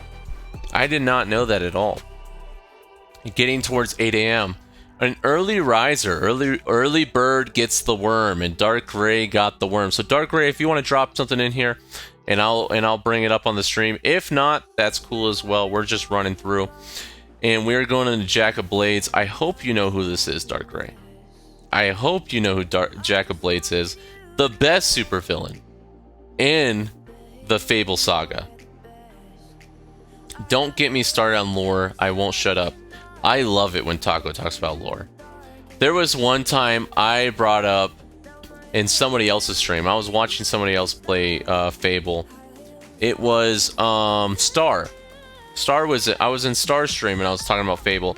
And I didn't mention talk about my name, but I said there's one of the people that, one of my viewers that are in a lot of my streams that has this conspiracy theory in regards of Fable universe that Teresa is the problematic person in the entire saga.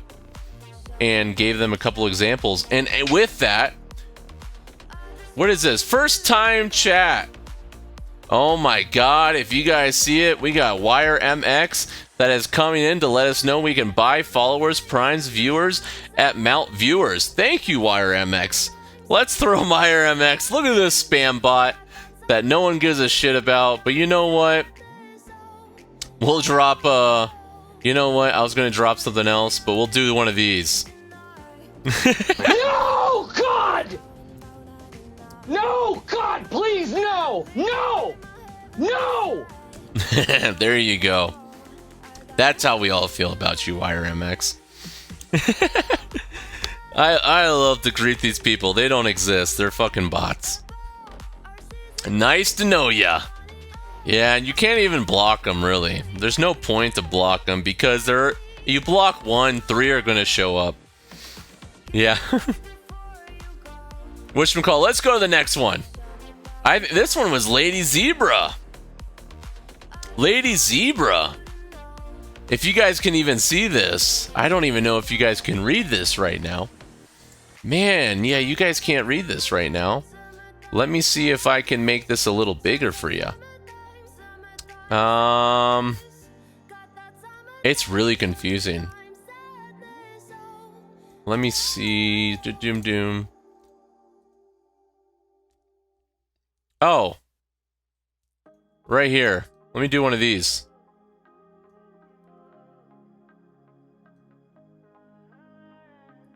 Look at that. So you got Will Smith slapping Chris Rock that everyone knows.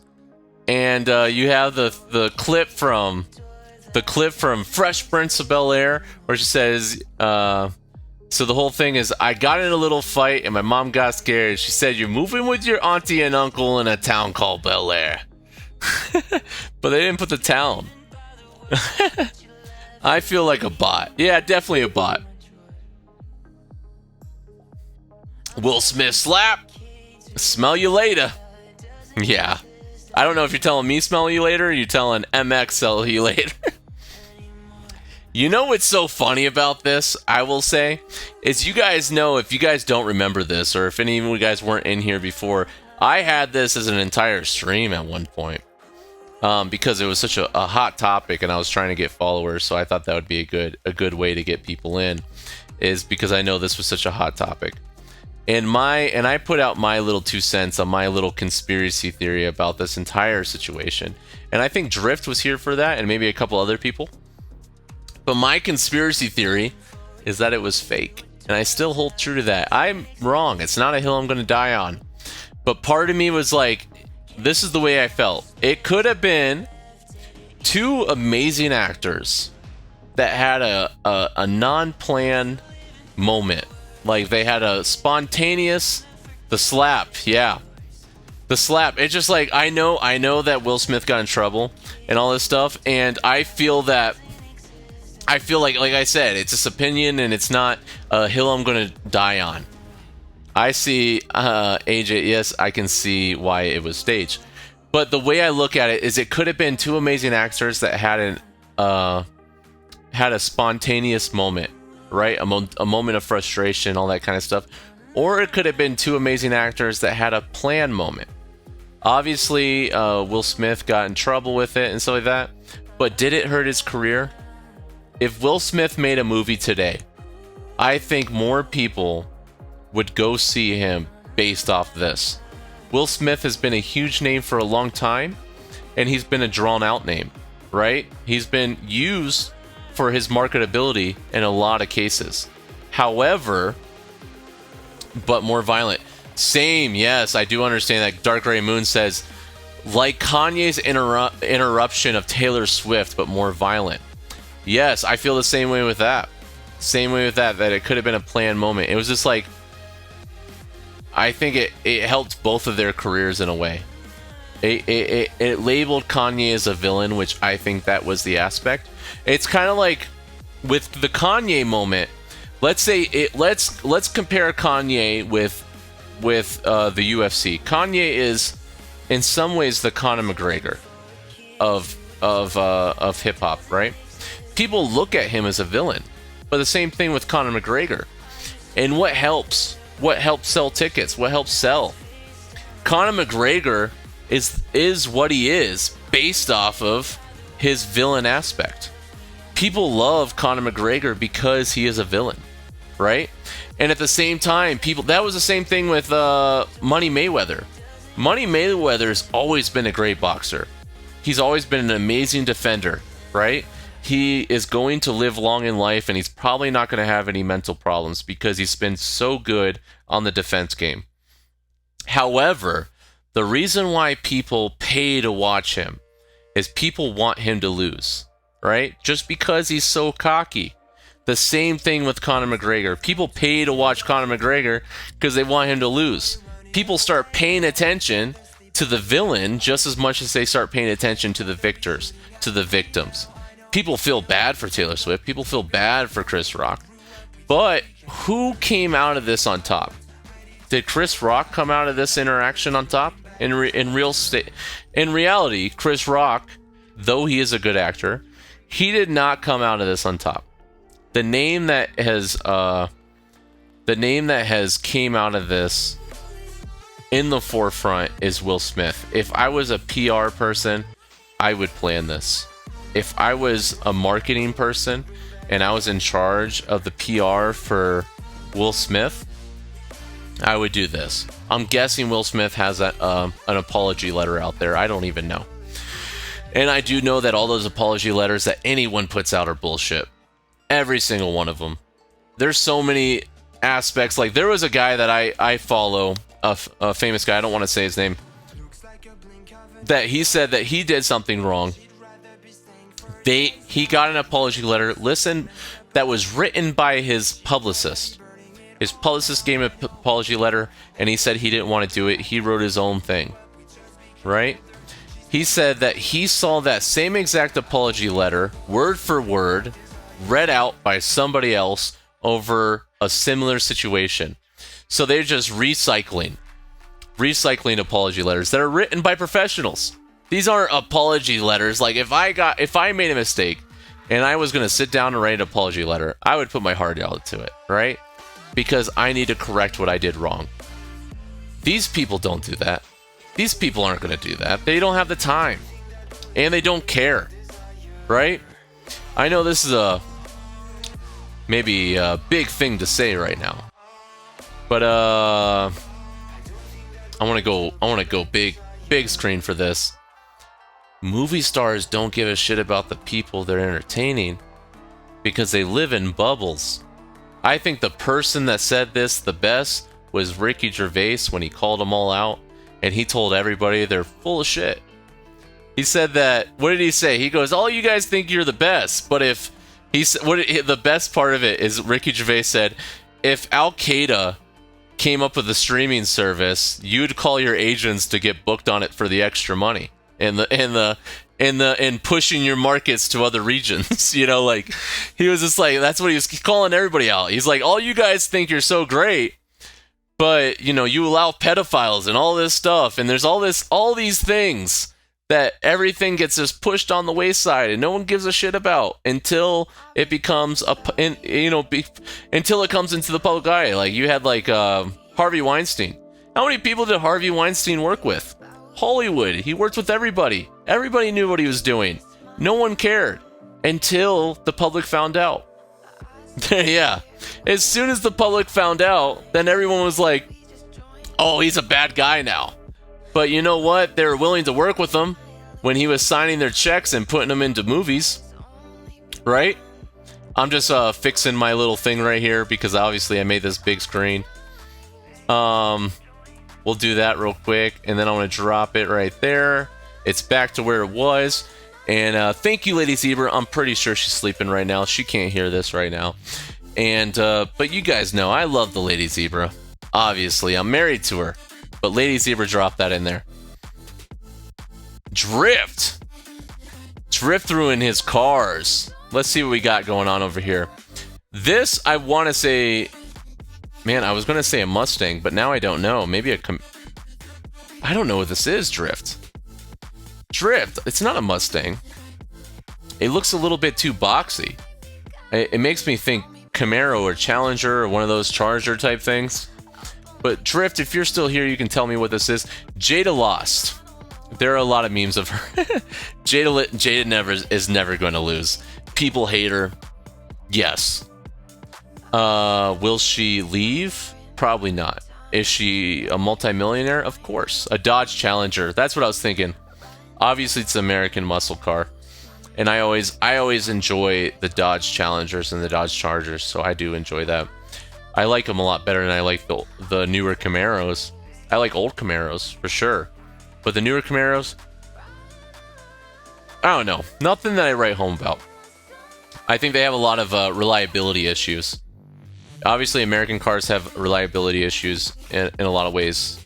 But I would say the Camaro is worse off than the Mustang and the Challenger and the Charger. Anything that they're using for a cop car in the United States is usually reliable in the sense. And like I said, Jada lost. Yes, there's a lot of memes of her. Yes, Amber, but I would say Jada is gonna go the Hellcat. Yes, the Hellcat's an animal. If you guys know who Joe Rogan is, Joe Rogan is a guy that obviously everyone knows probably his name because of his podcast. I listened to his podcast religiously for a long time. I don't honestly listen to it too much anymore. It has nothing to do with politics, has nothing to do with like disagreements. It just has to do with, there's a lot of other podcasts out there, a lot of other things that I'm paying attention to, and it's just, I don't have the time anymore, right? And I just don't, it's one of those things after a long period of time, I listened to him religiously for, oh lordy, for years. I started in like 2012, and I may have stopped listening to him as much, maybe like 2015, maybe 2016, 2017, maybe 2017, 18 even. I'm not sure. But the reason why I mention him is because he had one of his best stand-up specials was filmed in Boulder, Colorado. And that stand-up special, he's driving a Hellcat in the very beginning of it. And those things are monsters. I'm replaying Xenogears again. And yes, I bought it in the release in 1998 because I'm old. I was 8 years old, Dark Ray. So I could have bought it. Xenogears. Now I kind of want to see what Xenogears. It's a great car. It's a fast car in real life, and I imagine it's a fast car in the Need for Speed universe. Drift always puts his own. I've noticed this when I was watching him last time, and actually the last couple times I went inside of Drift's streams. Drift doesn't even know. I might drop in his streams when he's not even paying attention sometimes, especially if he has a good amount of people in there, and I'm not streaming that night. I might drop in his stream and just listen to him in the background. And look over at the screen once in a while when I'm not actually when I'm working. So if I'm working on my stream, if I'm working on something I want to do, if I'm working on these, like the little the zooms and stuff like that, I'll do that once in a while, or do that, so like I'll jump in other people's streams and lurk. And sometimes I'll talk, but most of the time I do not, because I'm trying to work on something. And my problem is I'll say one thing and I'll go down rabbit holes in conversation. I'm not the fastest typer, and I'll end up being so focused on that I won't actually focus on what I'm there to do. You guys are so sweet. So Drift, this is the real reason why I talked about Drift. So Drift right now, he has, if you guys notice, Drift has on all of his cars, he puts bumper stickers or whatever. This, if you guys look at the top of this car, it says Drift Nation. He does put a little bit of advertisement on the cars, which I think is smart. And I always like that he does that. Thanks though, it means a lot to everybody stopping by. You know what? If I'll go in there, I'll say hi. Maybe I'll say hi in the future. But what I think of is, even if I'm not contributing in the chat, if there is a chat there, then I know you're fine in that regard. So I don't feel like obligated to do so. But at the same time, the extra viewer count, I know is always helpful. So I always try to contribute in that way if I can any other way. I just want to help boost that viewer count for you. Which I guess it worked. Yeah, it's the raps. The raps, though. Rapping in the chat. And up here, Dark Ray said, it's probably a neat car. I've got a Golf. Yeah, we were talking about the Golfs the other day. Weren't we, Dark Ray? I don't know if you remember. You were boozing it up a little bit from what I hear, but no, I'm just joking. I'm messing with you. But what's it called? Yeah, he drives a Golf. I drive a GTI, which is a turbo version of a Golf, and they're great cars too. I would say your Golf is probably better than mine. It's older, but I think why? I never. But I think your car would probably be more reliable. I think with the problem with newer Volkswagens or Volkswagens, or however you pronounce it correctly, Volkswagen. I forgot. The German doesn't really have a W sound. They pronounce their W's as V's. Volkswagen. Yeah, the people's car, the people's wagon. Yes, that is true. I won't go into the origins on of why and who created Volkswagen. You guys can look that up for yourself, but I don't want myself banned off stream for saying something like that. Volkswagen. Yes, you're right. Volkswagen. You're right. It is with an F. The V has the F sound, and the W has a V sound, so it's Volkswagen. Yeah, you're right. I'm not going to go into the origins of Volkswagen because don't want to get my Twitch banned, and those are trigger words for a lot of people. Not trigger words as far as like people getting angry, because everyone says them no matter what political spectrum they're on. It's problematic because anytime someone mentions that, there's always a gray area that something bad can happen, right? My wife is Swiss, so I better know some German. That is true. What do we got here? So this is the SRT Hellcat. And it's a lot more bubbly than I thought it would be, but I do like it. And it's narrower. Owned by Drift Night 1998. So that must be the gamer tag on there for this. It's a beautiful car as well. I love the racing stripes. I love. Why did you go with the number 6 there, Drift?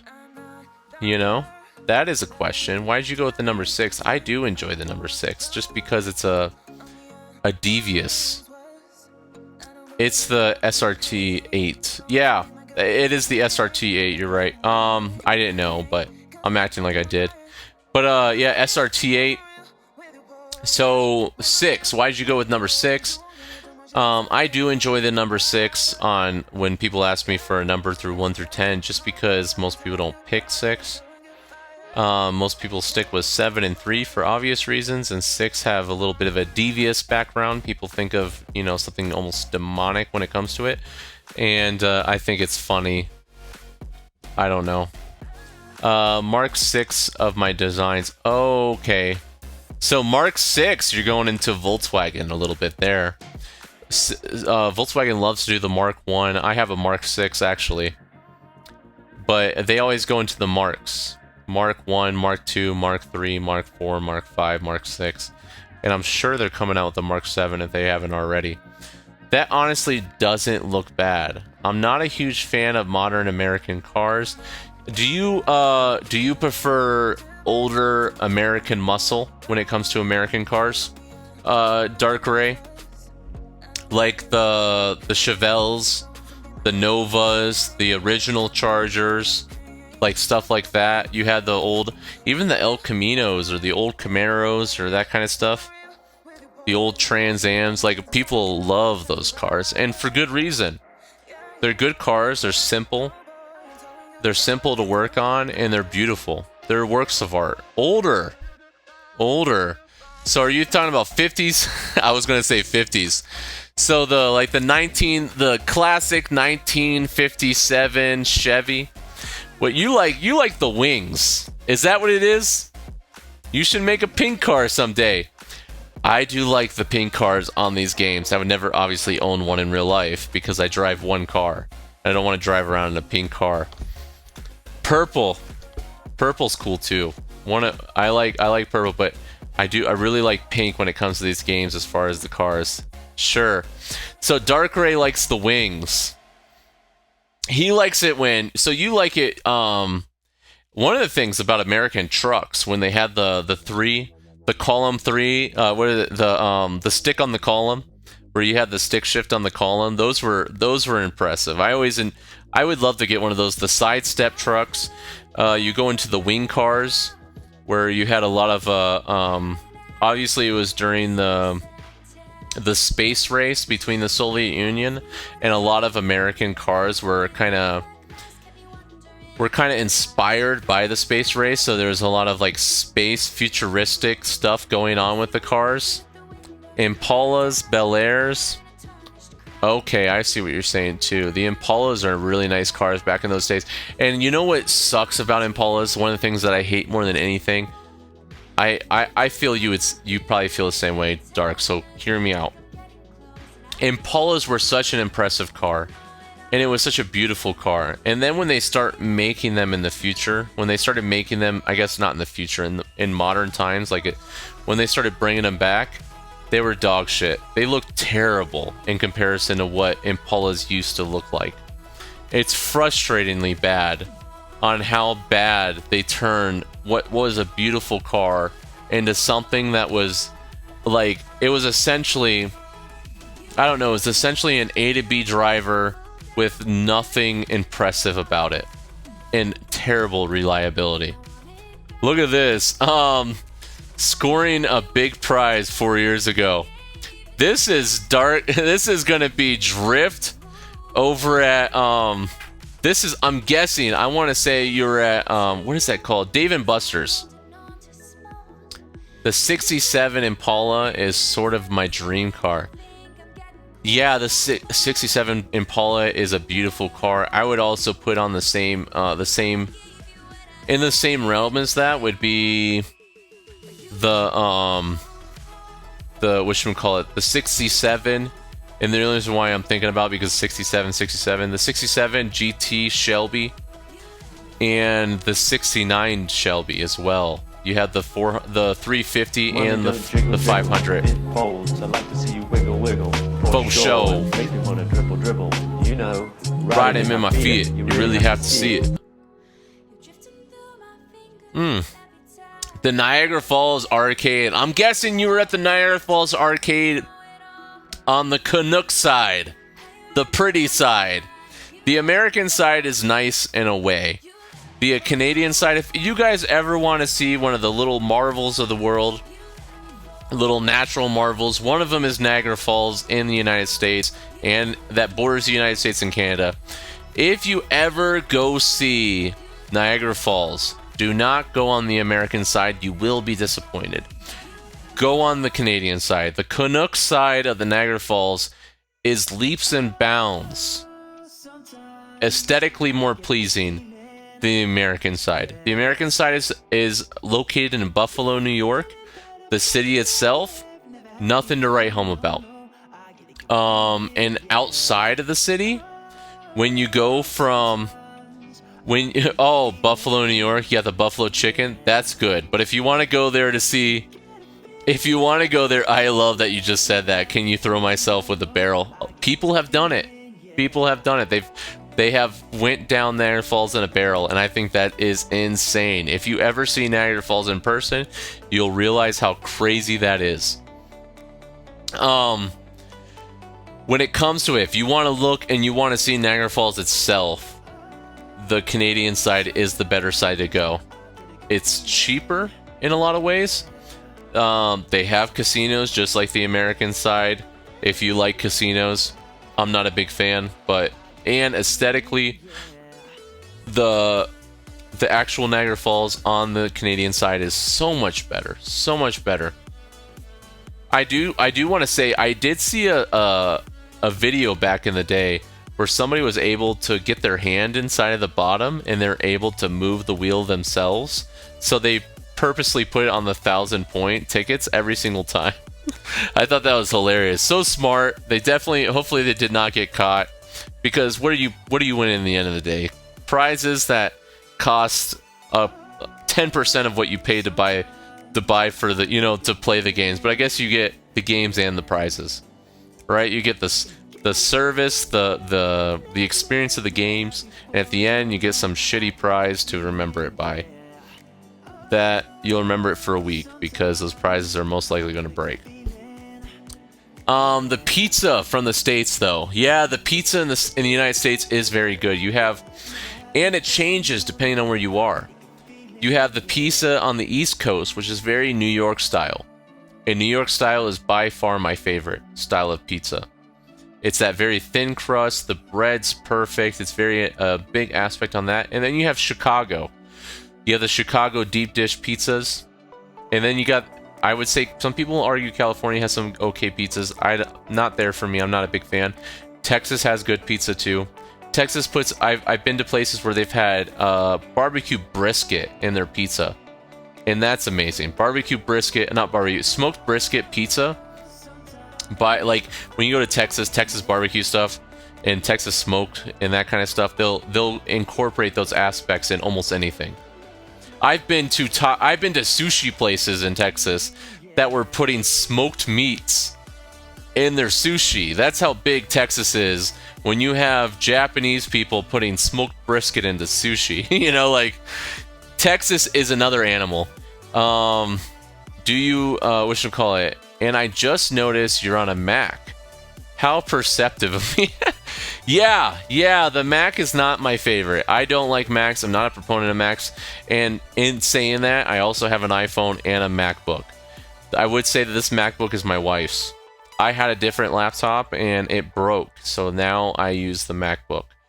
And it is a 2021 MacBook Pro. It is barely able to handle a stream.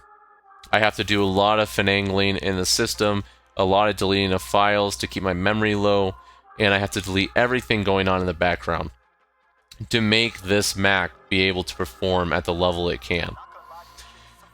Do you have a kebab pizza? I think not.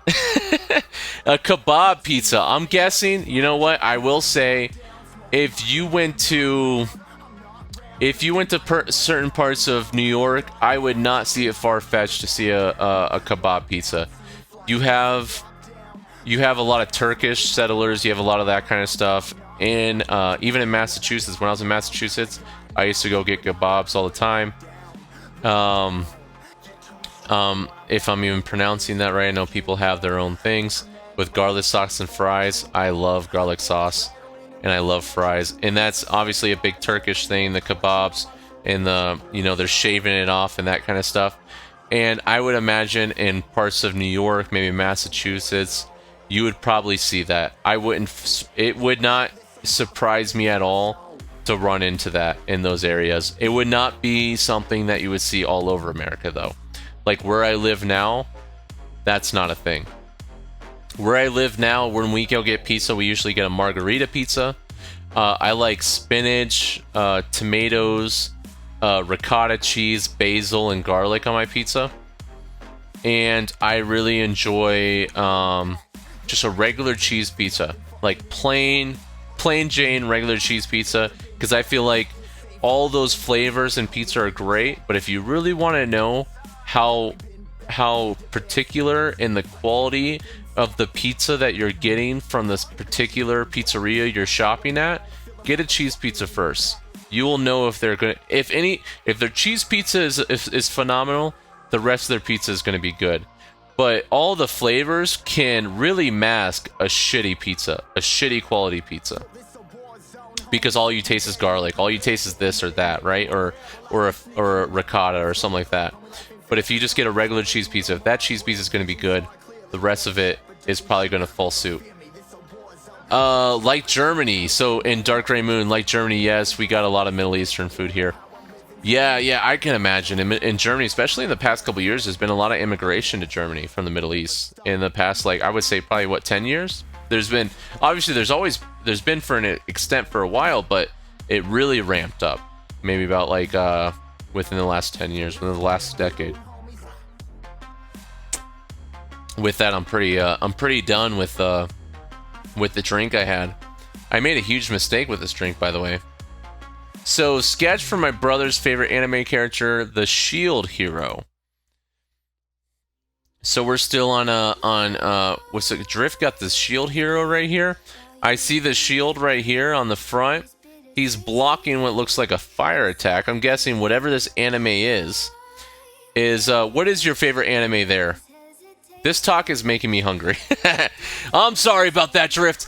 I apologize for that. So, and sorry for just yelling in the mic randomly. You guys all went, holy shit, this guy is annoying. No, I'm just messing. But, he's blocking what looks like some type of magical attack. I don't know what the show this is from. Dark Gray Moon, let's see if you know what show this is from. And it looks like you did this with pen. Is this pen? Drift? So no mistakes. No mistakes were made today with pen, because you can't make mistakes with pen. You can cover it up, but I don't see a lot of coverings right here. It's a good picture. It's a good picture. You're blocking the rising of the shield hero, of course. Are you a fan of the rising of the shield hero? Did you ever watch Bleach back in the day? That's another thing I want to ask the Dark Ray of the Moons. I highly recommend you watch it. Okay. If you highly recommend it, it's been a while since I've watched an anime, because the wife's not a fan. But Bleach is great. I love Bleach.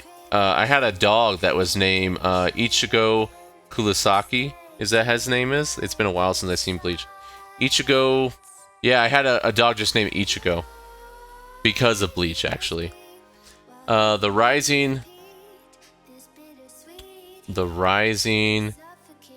of the Shield Hero.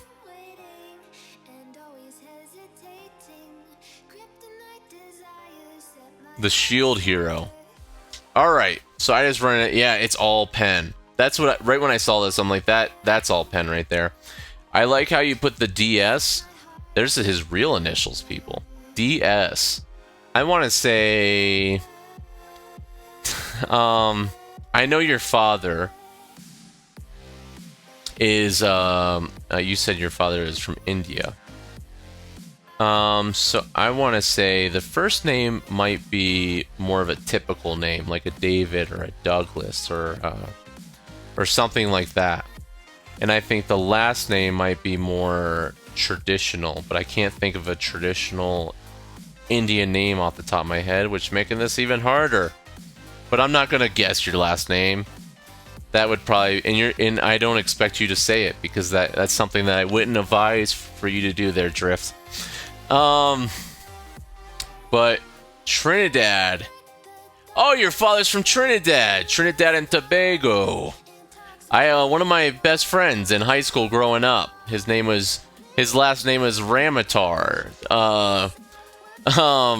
I won't say his first name since I said his last name, but the Tar, they, for some reason, anytime I meet somebody from Trinidad, they have like everything sounds like a dinosaur to me. There's just a lot of that, right? So the last names always have that kind of thing where a Tar, a Sar, or something like that, where it makes me feel like a dinosaur, you know?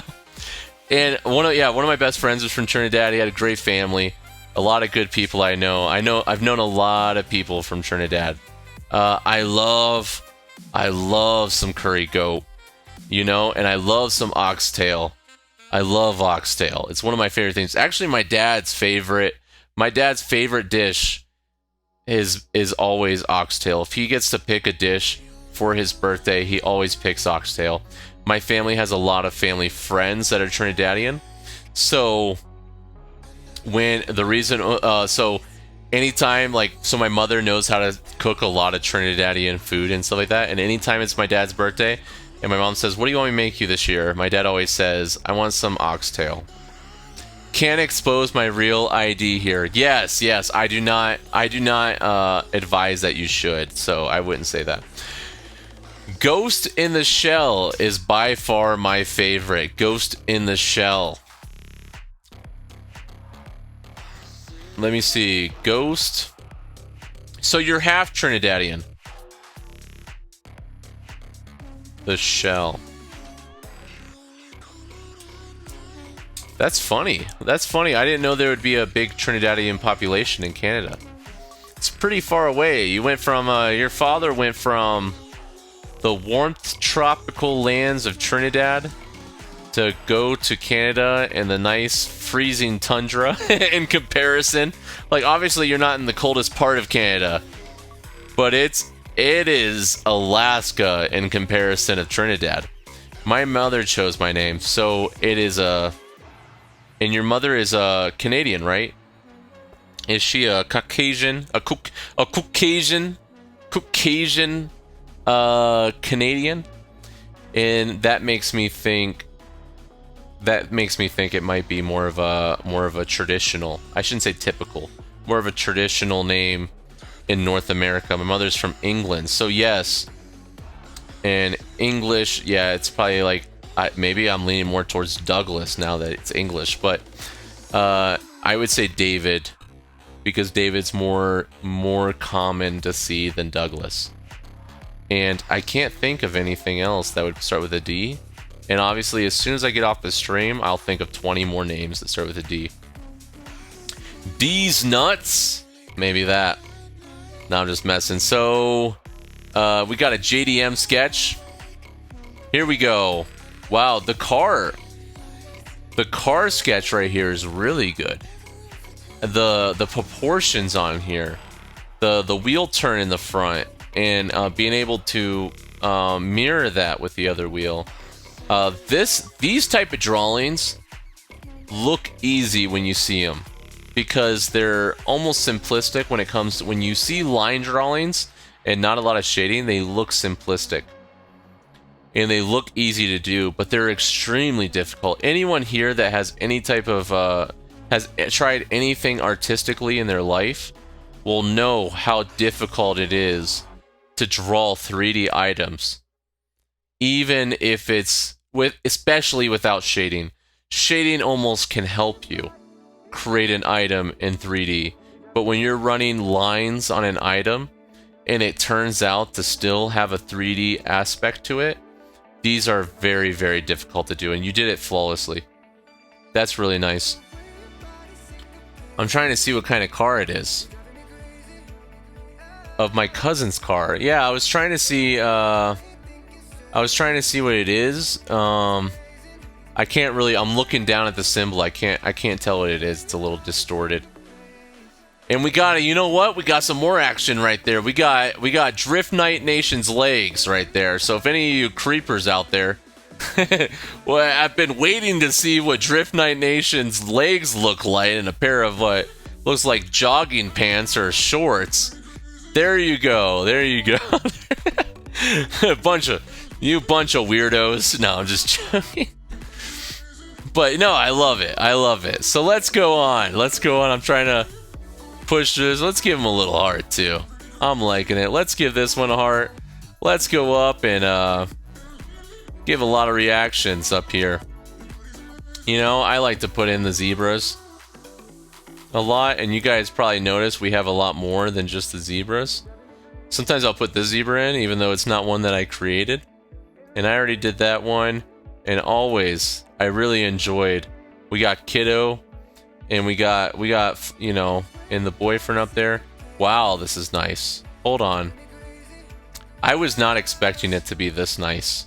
And not saying I didn't think that you had the ability to make it this nice. I just think that going into work of colorization and changing up the colors on a vegetable bag, when it, you know, with something, with me, I'm a very practical person, so if something's going to be used for something simple, then I'm going to make it simple. As long as it can do the job, then I'm happy. But this is way beyond anything that I could have done. For sure, I can't crochet, but it's way beyond anything that I would have even done if I would have crocheted. It's amazing. You got a nice support on the bottom. You got holes on the side. So Dark Gray Moon, if you do not know, Dark Gray Moon. So Sleepy has been making this for the last like couple days, and it is essentially a bag to put vegetables in and fruit when she goes to the supermarket. And this is washable, it's reusable. You don't get the, you know, you're not getting chemicals from the plastics and stuff on your produce. So it's a great idea. and I enjoy this. And fun fact, I don't know how other parts of the world work, but fun fact, if you ever go to the supermarket, you will realize, if anyone in here is trying to lose weight, as I am right now at this moment in time, and I know some other people in here are, so I'll put out this little tip. When you go into major food superstores or whatever, food markets, right, in the United States, we have, it ranges depending on what region you're in. But one thing that is always pretty much the same is the produce, the meats, and the cheese are the outside aisle of the grocery store. If you stick to those aisles, if you're trying to cut down on some weight or some body fat or anything like that, stick to that outside. Everything, if for the most part, anything in those middle aisles, anything that's packaged and put in those middle aisles is not going to be good for you, mostly, right? For the most part. If you wanted to lose weight, I think the best thing, when I've had to coach people that were trying to lose weight in the past, I've had to pretty much be a personal trainer for people in the military that are trying to lose weight so they can pass their PT test. One of the things that I would always do is bring them to the grocery store, because I've talked about this with Gray. A lot of people, I order and pick up. That is a good idea too. I know people that do that as well. They order and pick up so they're not tempted by all this stuff. And the other thing is, don't go shopping on empty stomach, because I've made that mistake. In the United States, we have Sam's Club, and me and my wife go to Sam's Club. I'll go to Sam's Club hungry and spend $200-300 on food. I want this and I want this. Oh, this is good. Oh, cheese dip. I want that. I'll just start grabbing things off the shelf that I won't even eat, because everything looks good. I'll eat a little bit and then I'll feel bad and I won't eat it again. But stay on the outside. Produce, you got the meats, the cheeses, all that kind of stuff. If you stay on the outside of the grocery store, it will help you drop weight. If that's a struggle, it will help you. And then you hate yourself later. That is true in a way, right? It's not that you hate yourself, it's just that you're disappointed in yourself. If you're trying to do something and, ice cream is on the outside, so good advice. You can do better with ice cream. Ice cream doesn't always have to be, they got the Halo brands and stuff like that are a little bit less, not as creamy, I will say, but they have some good ones. Halo has, they're, the less calories, less sugar, all that kind of stuff. But they do have their strawberry ice cream is really, really good. Treat yourself once in a while. Just buy a little pint and make that pint last you. I'll buy a pint of ice cream once in a while, and that pint of ice cream will literally last me a couple weeks. I just go in there and I take 1 or 2 spoonfuls straight out of the carton and I put it right back in the freezer. You gotta be diligent. What is up, Harmfree? Ollie Harmfree. I said it right the first time this time. So Ollie Harmfree, we're having a segment on this stream for the new Saturday streams. We're having a segment called Featured on Stream, where we go inside, people post up pictures, post up things that we want to be shared on the stream, and then we bring it on the stream, and then and I talk about it. We talk, and then I messed this up. I want to try to make this a little bit bigger. So Harm, thank you for being here. I'm trying to make this just bigger so everyone can see what's going on. So we had this. I just want to make sure that I know, sorry guys, I should have made all these corrections beforehand, but you guys know, not a professional. Not a professional. And we're learning that, I'm learning as we go. I don't want to put you guys in the same boat, because you guys are smart, a smart group of cats, and I'm an old dog at times. Hi Moon, hi Taco, Harmfree, thank you for being here. Greetings, Harmfree. Harmfree just said, just got off work. Much more like a first day than my actual first day.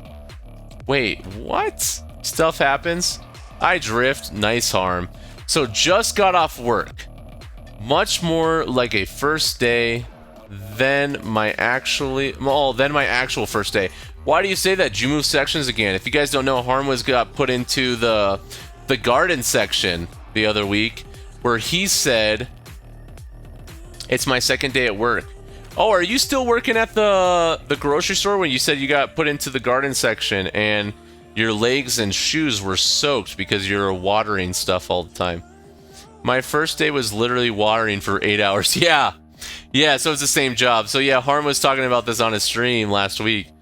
Maybe this past week, where he was saying that he was watering plants at his job for 8 straight hours and his shoes were squeaking and soaked and his pants were soaked, and he even changed when he came home and he was saying he still felt wet. This time was like the actual inside of the department in learning. Oh wait, this time was like the actual inside.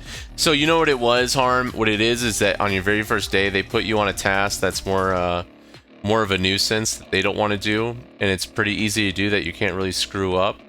So they probably put you on that, and now that you did that and you proved yourself valuable, they're probably thinking like, well, this guy's not an idiot.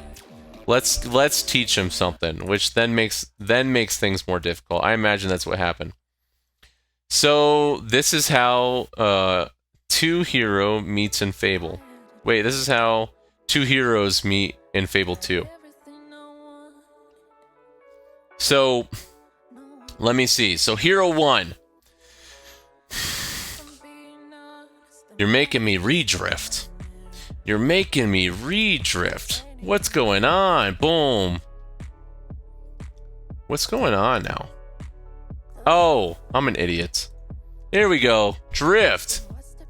You're making me read. So I want to pull this out right here. Exactly. Got through initiation. The hazing period is over. Or maybe it just started. Maybe it just started. So let's pull out this because you guys know I'll stumble all over these words. Oh, you know what? This is actually easier to read right here because it's... No, it's not. Listen to my story. It was a cold night. My sister, Rose, and I bought a magic music box and we tried to make a wish and it vanished.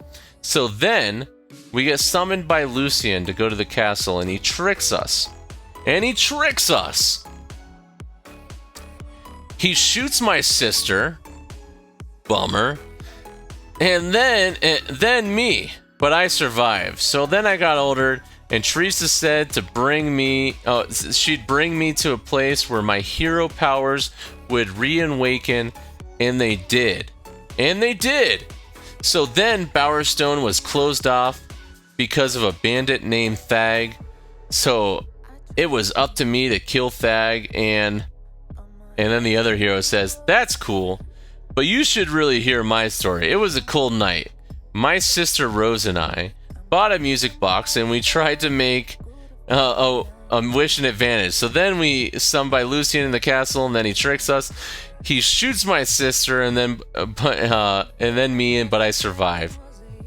So then I got older. Teresa said that she'd bring me to a place where my hero powers would be reawakened, and they did. So then Bowerstone was closed off because of a bandit named Thag. So it was up to me to kill Thag, and the quest goes on. The one thing I'll ask about this, Drift, and I don't know because I've never played a female. I've only played the game, through. I remember maybe once, maybe twice. Maybe I played it in the beginning, before when it first came out, but I question that at times. But I don't remember honestly. So I'm old. If you play as a female hero in Fable, if you play as a female hero, do you have a sister, or is it then a brother? Hype, the calculations. There we go. Let's close off the calculations because now we're done with this. I don't know the answer to that question. I'm just asking it. And that is the end. That is the end. Male and female playthroughs are the same. Oh, okay. That is the end of this week's segment of Feature on Stream. If you guys want to feature anything on stream next week, you guys just throughout the week throw anything you want, pictures, drawings, creations, memes, whatever you want in there. We had a little bit of everything in that within this. So we'll end the stream, not the stream, sorry, we'll end that segment with a little bit of The Office. Look at that. Ba-da-da-da-da. Do-do-do, boop, boo-do-do-do-doom, do-do. Ba-da-da-da-doom. Do-do-do-do-do-do-doom. So I am going to get a little bit of refill real quick. I'm going to put this on a BRB, and I'm going to get maybe water now. I had a little bit of an alcoholic beverage in here with some ginger beer. I had some vodka. I put a little bit of ginger powder with the lemon in there, and it was delicious. However, my throat's a little coarse, a little sandpapery. Thank you for liking it, Dark Ray. Definitely, Dark Ray. If you want to throw something in there for next week, feel free to do so, and we'll definitely put it up. And we'll talk about it. And I'm gonna get a quick glass of water. So it'll literally take like 2 minutes, and then we're gonna come back. I'll talk a little bit about why I canceled charity, and not canceling all charity, but why I even named that as a title, and then that might be all she wrote. I'll do a stream tonight or in the morning. Okay, all right. If it's after the fact, then I'll just raid you. I pull it with a lemon. Not 'cause she ain't living. It's just your eyes get acidic. I love it. I put that new song in there. I just put in lemon and see what they had, and that was one of them. I was like, oh, that's cool. I'm gonna make some coffee. Far too early for me. I'm gonna make some coffee. Far too early for me. Oh, okay. When it comes to the energy level, I do enjoy a nice coffee. If you guys want, you guys won't be able to hear me, but I'll show you my little coffee thing. I'll bring my phone over there. After the math. Lemony. Lemony. After the math, after the fact. Here, watch this. Let me see if I do this and it screws everything up. It didn't screw up everything. Look at this, guys. I can essentially just bring you with me. You guys see that? But you won't be able to hear me as my headset is connected. Maybe you guys will be able to hear me too. Maybe I'll just make it a whole thing. Oh, look at that. So if I actually if I do this, hold on one second, guys. Let's see how cool I can be.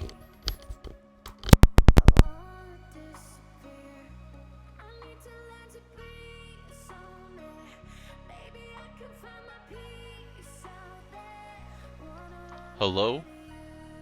Hello, hello, hello, hello. Can you guys hear me right now? Can you hear me? How is that though? It is very loud in my ears, to the point where I don't enjoy it. Because this has mic monitoring on it, and I don't like that. Don't like the mic monitoring as much. But here we go. Sound check is a go. So I'm actually just gonna walk you guys over here.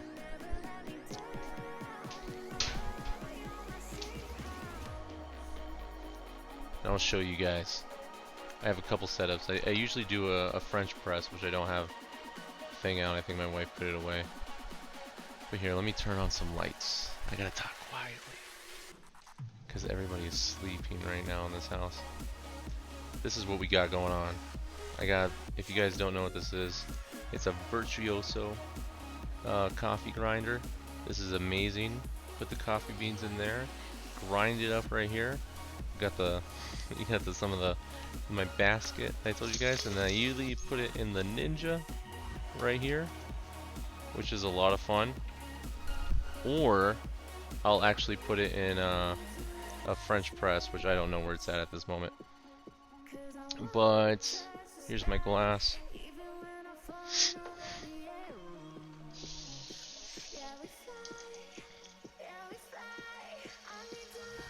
Here we go. Look at that. Got the Brita filter. Look at all those dishes. Maybe I'll do a stream where I just wash dishes. Since it needs to be done, obviously. Here we go. The wife got her kefir over here, if you guys want to check that out. This is her making her yogurt, essentially. She does it every 24 hours, I think. Hey, you guys all know. I do my entire stream inside of my laundry room. Inside of my laundry room. Because this is the only room that I could sit there and yell.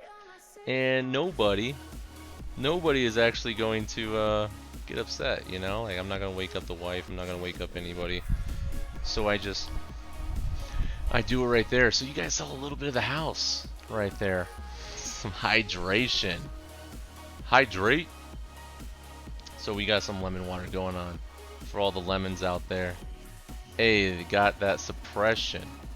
Hey, Zebra, wait, what's going on? I just got a. Let me see what's going on. The coffee grinder. That coffee grinder is amazing. It's a little pricey, but I do enjoy it. I just got a Keurig and a Nespro. So you got a Keurig, and the Nespro is usually those are espresso makers usually. So that's what I'm guessing, and those are very good. I enjoy those as well. I'm actually gonna put this back in because I don't like hearing myself. Let me see if I can do it without looking. Am I gonna be able to do it? Did it work? No, it's not working.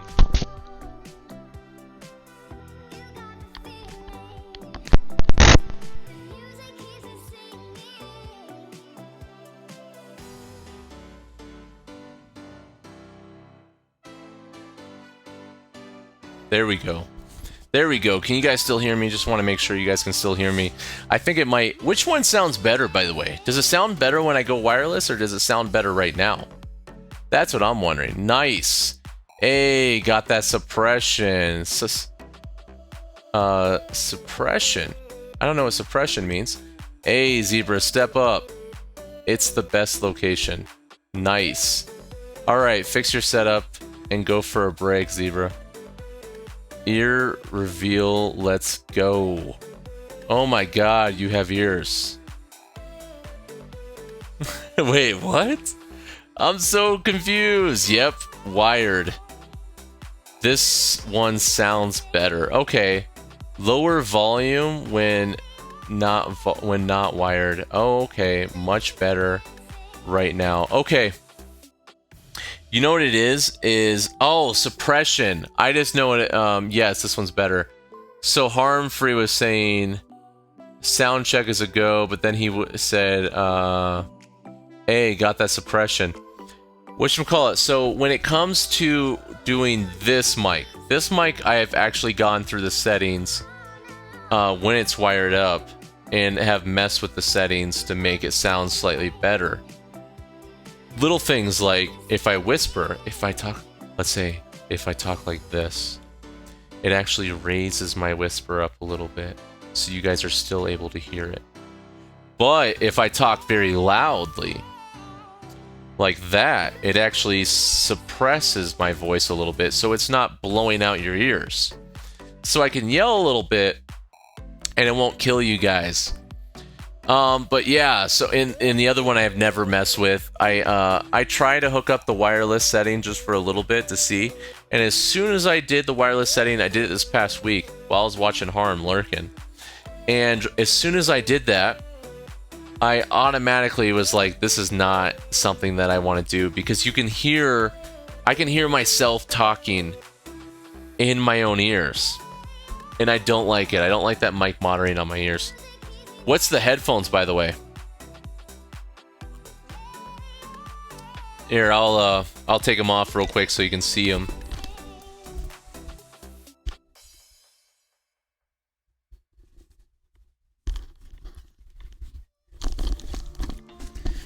They're the SteelSeries Arctis Pro. They're way too much money. I would not suggest to buy these just because they're very comfortable. They have the metal band right here. They have the little like the strap right here that makes it snug. The cuffs are very nice. I have pretty decent size ears. So I like the, I know you guys can hear it, me fumbling with it, and I apologize for that. I just realized that. I enjoy these headphones a lot. I would say that they're overpriced. I got them when I got very excited about getting the PS5. But at the same time, not worth it. Not worth it at all. I would never suggest anyone to actually buy these headphones because they are, wow, yeah, that's pricey, but nice mic though. And I will be getting a better mic here in a little bit. Yeah, did you just look up the price of the SteelSeries Arctis Pros? Yeah, they're insanely pricey. I bought them refurbished, and it was still expensive. It was still more expensive than what I wanted to pay. But I bought the PlayStation 5 a year ago. You guys know I already sold it, but I was very excited about the 3D sound and all the things that, you know, they were saying that was, you know, that the PS5 and the whatever the Xbox X was doing. So I wanted to get some headphones that were able to capture all that. However, and I went a little overboard because I was excited about it. I do like them because what you're saying, very good mic quality on the headphones though. Yeah. As far as the mic quality is very good, the headset quality is really good, and they're very comfortable. I can wear these things for hours and they won't hurt my head or be uncomfortable. The only time, sometimes this little button on my hat, it'll be under the strap and I'll forget not to put it there, and I'll start to feel the pressure from that button. That's the only time it gets annoying. I have the Logitech Pro headset. I've never heard of that one, so obviously I know what Logitech is. And the Logitech, and the Hero mouse. My mouse was just a cheap mouse that I bought off Amazon. It's ergonomically correct. As you can see, it's a little bit slanted. This way. That's the way it goes. So that's flat, and it has a little bit of a curve on it. I don't really use anything. I don't have a fancy mouse. This thing probably cost me 15 bucks, if that, you know? Which I can't say the same for the headset. And I have a Razer keyboard that I use. That I have it all connected to a docking station where you guys are on a monitor right here. I have the MacBook right here, and then right in front of me I have the screen that I play off, the monitor I play off of. Yeah. With this one, yeah, it's pretty cheap, but I like it because it has that little bit of a slant. It's a little bit more ergonomically correct on the wrist, and I enjoy that. And I do want to actually let the cat out of the bag as far as if you guys. I just don't want anyone here to think that I'm a bad person. Now I'll go back into it. So I don't want anyone here to think I'm a bad person. I said cancel charity, right? You know, people say cancel this person, cancel this, cancel Netflix, cancel whatever, right? Based off every reason under the sun. You might have somebody of one political side say cancel this on one day, and the other political side essentially protect it, and then the next day it's the opposite spectrum. Just the pendulum swings, right? And the pendulum never swings and stays in the middle. It swings and it goes all over the place, right? If it's not far this way, it's far that way, and that's how it always is. I will say, with all that said, has nothing to do with that. The whole entire thing that I wanted to say is today I felt like, I don't know if you guys ever seen the South Park episode. The South Park episode when they get a Whole Foods in, and Randy Marsh is going to Whole Foods, and he's actually, what is it, when he purchases his Whole Foods, and they're like, oh, this, you have bananas, you have an apple, you have tofu, that will be $500. And they're like, do you want to donate money to feed hungry children? And I think at first he does it, right? And then after a while, he's like, I don't want to do it this time. And then they guilt him in it. And then there's the one time where like, oh, there's a feature. You have to take the food out of the child's mouth to be able to let us know you don't want to feed the hungry children. That's how I felt today. I had to cancel my... That's a good one. It's a great episode. It's one of my favorites. But so what I did was a month ago, I donated to a charity. I don't want to say the charity's name. It's fine. But I made a mistake. I thought that I was donating one time. So I donated a good amount. And I thought I was just going to donate one time. But I found out that I accidentally donated a recurring, right? Which I'll go into another TV show. I felt like a little bit like you remember Michael Scott when what's his name what is it, Oscar, when Oscar has like the nephew or something like that that's doing the walk or the run or something like that, and he's whatchamacallit, and they have to write down how much they're going to pay, and Michael Scott thinks it's a one thing, and he finds out it's per mile. So, and then he's like, well, how many miles does he usually walk? Yeah, pro, I am for the cure. Pro, am I for the cure? Whatchamacallit, are you for the cure of rabies then? Are you race for the cure of rabies? That's a different episode, but that's still a great one too. The racing for the cure of rabies is one of my favorite episodes of The Office. But with this, I accidentally opened up a recurring amount of money to donate to this charity, which was it was the amount of money that I was willing to pay one time. And I will say that I wasn't an asshole. I wasn't as much of an asshole to ask for, like the next month, back a refund. I almost was there to ask for a refund because the amount of money it was. But I donated the money last month. This past week, I always look at my bank statements, look at my credit cards, all that kind of stuff. And I notice I see a charge for the same exact charity, for the same exact amount. And I look at my little account through that charity and stuff, and I realize that I did a reoccurring payment for an entire year. Because I'm an idiot and I didn't realize that. I see Twitch and ignore it. Wait, what's going on? Pro, I am for the cure. I never ate more Alfredo and and drank less water in my life. I love that. That's one of my favorite lines of all time. I've never drank more Alfredo and drank less water in my life. When he doesn't understand at all. Nah, I would dispute it. I sweet Titch and the bank statement. Yeah. I imagine you definitely see Twitch in your bank statement there, Dark Gray Moon. I can't dispute it because I feel like there's a little bit of a morality issue there, right? Like it's good. It's for a good cause, and a lot of it goes to that cause. I look at the percentages of what actual money is going to the cause and what's actually going to all that stuff. But yeah, they charged me again. I tried to cancel it online, but it wasn't letting me because I signed a contract for a year on a monthly payment. So I had to call them, and I'm talking to a person at the charity, and I'm telling them to cancel my reoccurring payment.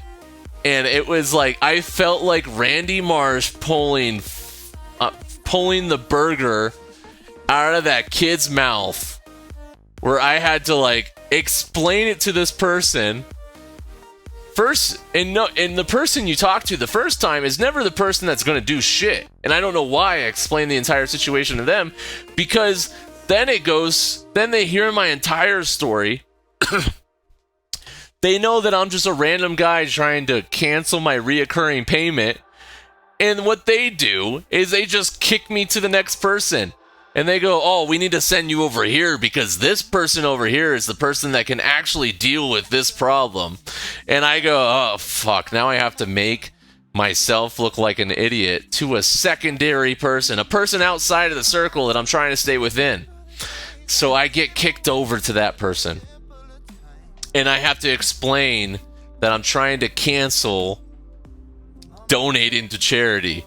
And that already makes you feel like kind of an asshole when you call a charity and saying, hey, I know you guys need money. I know this is good for a good cause.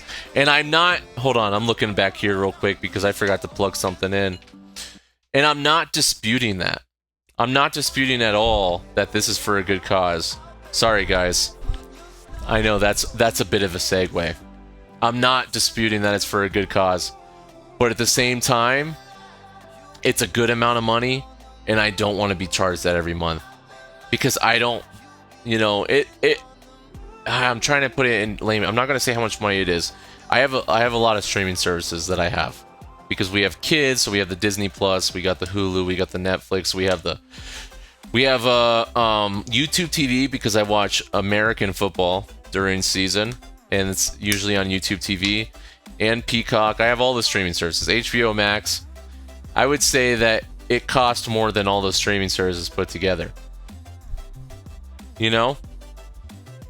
And it's just like having this, and then yeah, I definitely felt like Randy Marsh pulling the burger out of the starving kid's the starving kid's mouth, and I felt like an asshole. But I just told this person, like, can you please just cancel it? Come on, what am I doing here?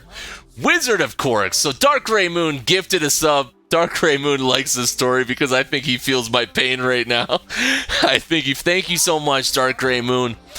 Thank you for being over here. Hold on one second. We'll give Dark Moon. I feel like this should be Dark Gray Moon's theme song for now on. Here we go. Dark Gray Moon.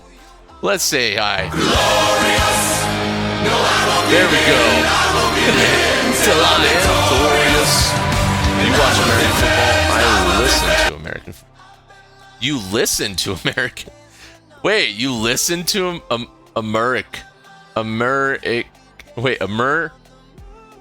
you're trying to spell American. You listen to American football?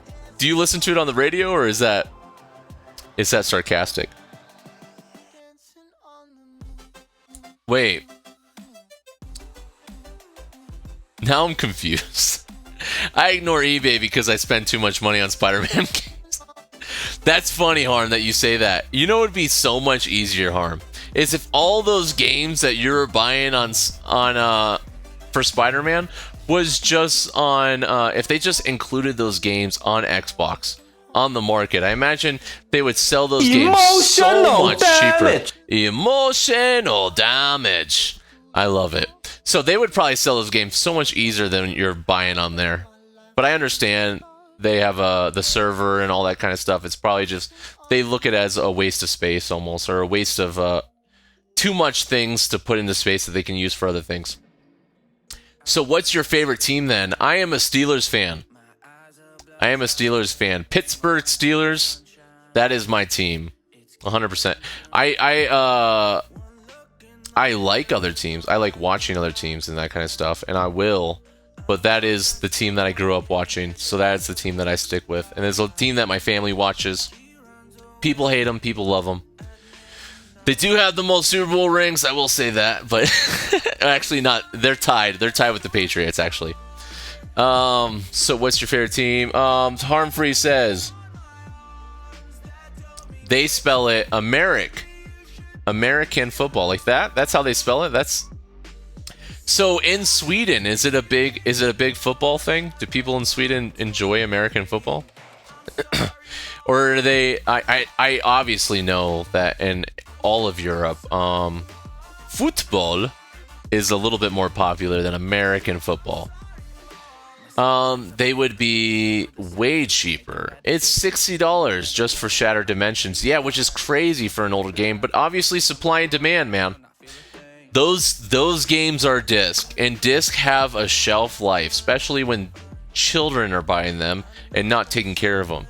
The supply of those things have been cut down dramatically based off of the amount that are still left that are in working condition and haven't been thrown away or cracked or scratched up and all that kind of all that fun stuff. You like watching the football. Foosball is for the devil. No, foosball is for the devil. That is from what is that? Whatever, the Adam Sandler movie. Oh, the Super Bowl is always fun to watch. You got the halftime show. This past halftime show was I enjoyed that one a lot, but I don't think I'm the only one. A lot of people did. No, the Pittsburgh Steelers. I'm guessing that Harmfree is a Seattle Seahawks fan, and I was watching that was one of my favorite. Oh, he is. Yep. They beat the Seahawks in the Super Bowl. I was just about to say that. Waterboy is the name of it. Yeah, foosball is for the devil. So, a first time chatter. We got Jake the Cake. Jake the Cake. I have loads of Star Wars figurines back from Zeros. Think they're worth anything?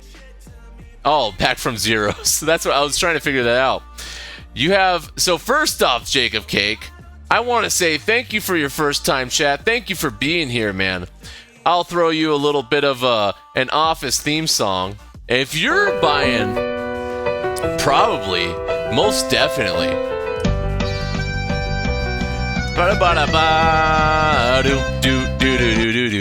No, that's understandable. He's like, please, I'm telling you guys, the 8 works, just not all the time. No, I understand. Are they worth anything? I will preference that. Probably yes. I will ask, are they still in package or are they out? That is a huge difference. They're going to be worth something regardless. But if they are in package, you're going to make out a lot better on them. And you know what, Jake the Cake? Jake had a cake. I keep on saying Jake the Cake.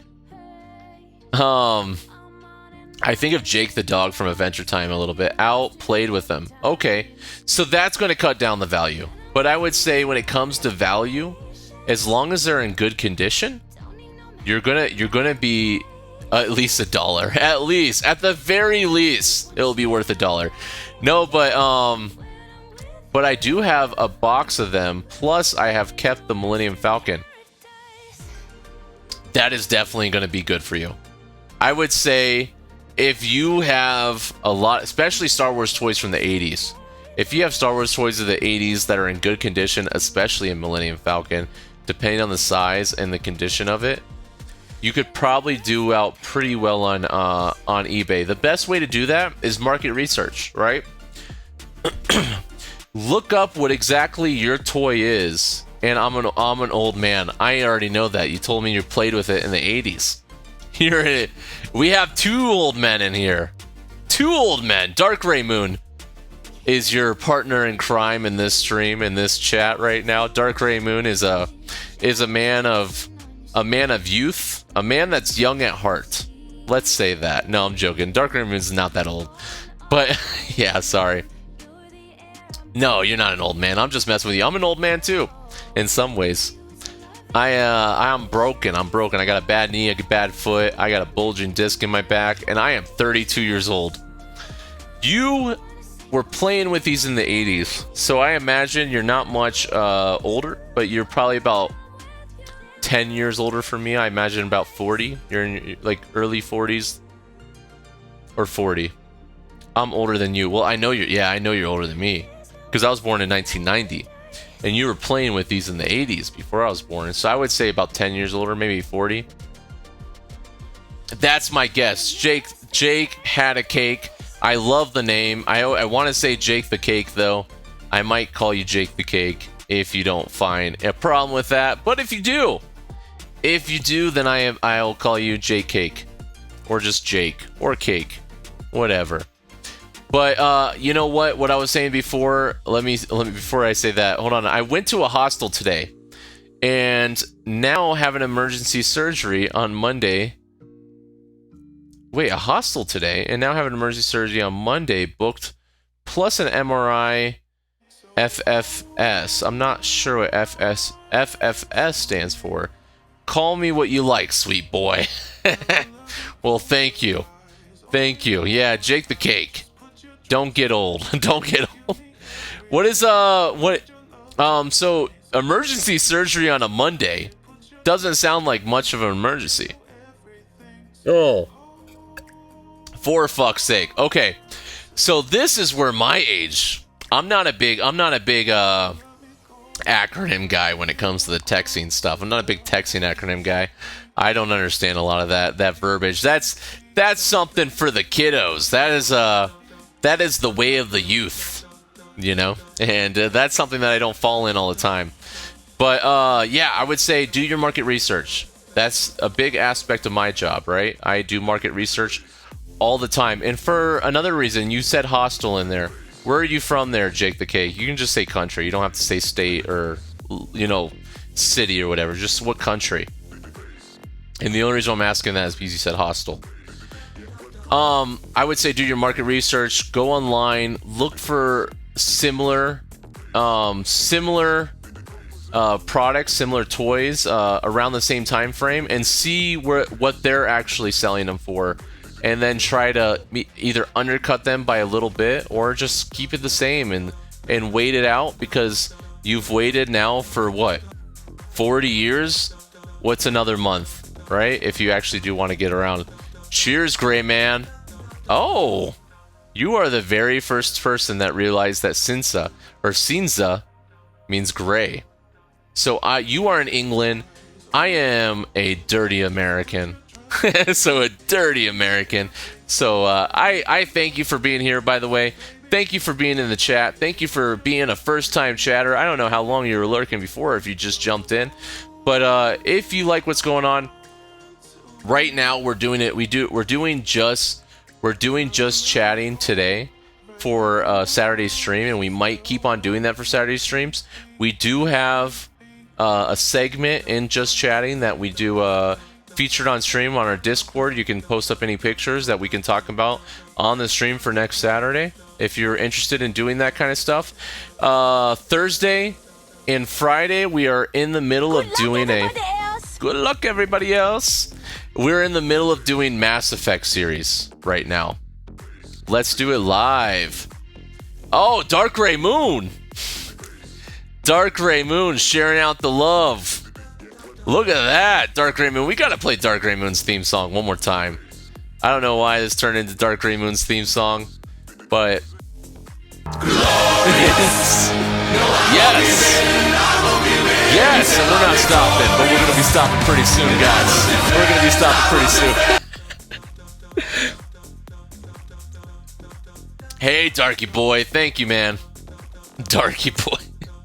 I don't know if that should be said. I'm not sure. But like I was saying, Jake, if you are interested in whatever games, we're more of a variety streamer, so I'll jump in and out of games, and but right now we're in the Mass Effect series. We just finished out Mass Effect 1. We're gonna be starting Thursday. So if you want to follow, obviously you have the subscription now. Be free to do so. Feel free to do so, and no pressure. So I just wanted to let you know. I want to put out that little elevator speech that should have been 1 minute, turned into 5 minutes. But it's all good. It's all good. I get a little bit, I rant a little too much. I talk a little too much at times. I will say it's not as annoying when I'm playing the game. With that, I'll preference that by a lot of times on the days that I'm supposed to be playing games, I end up talking a little too much. So then when it comes to play games, it cuts into my game time. I suppose I should follow. I'm thinking of the pros and cons. You know what? Here, I'll tell you the same thing I tell everyone, Jake the Cake, is if you like it, we can have a nice couple of years together. We can have fun. We can have a little bit of streaming bliss, right? It'd be like a good relationship. But if you don't like it, you can always stick around for a couple of years. Leave, take half my shit, and until then, we'll have a perfectly blissful, toxic relationship. But until then, we're good to go. We're good to go, guys.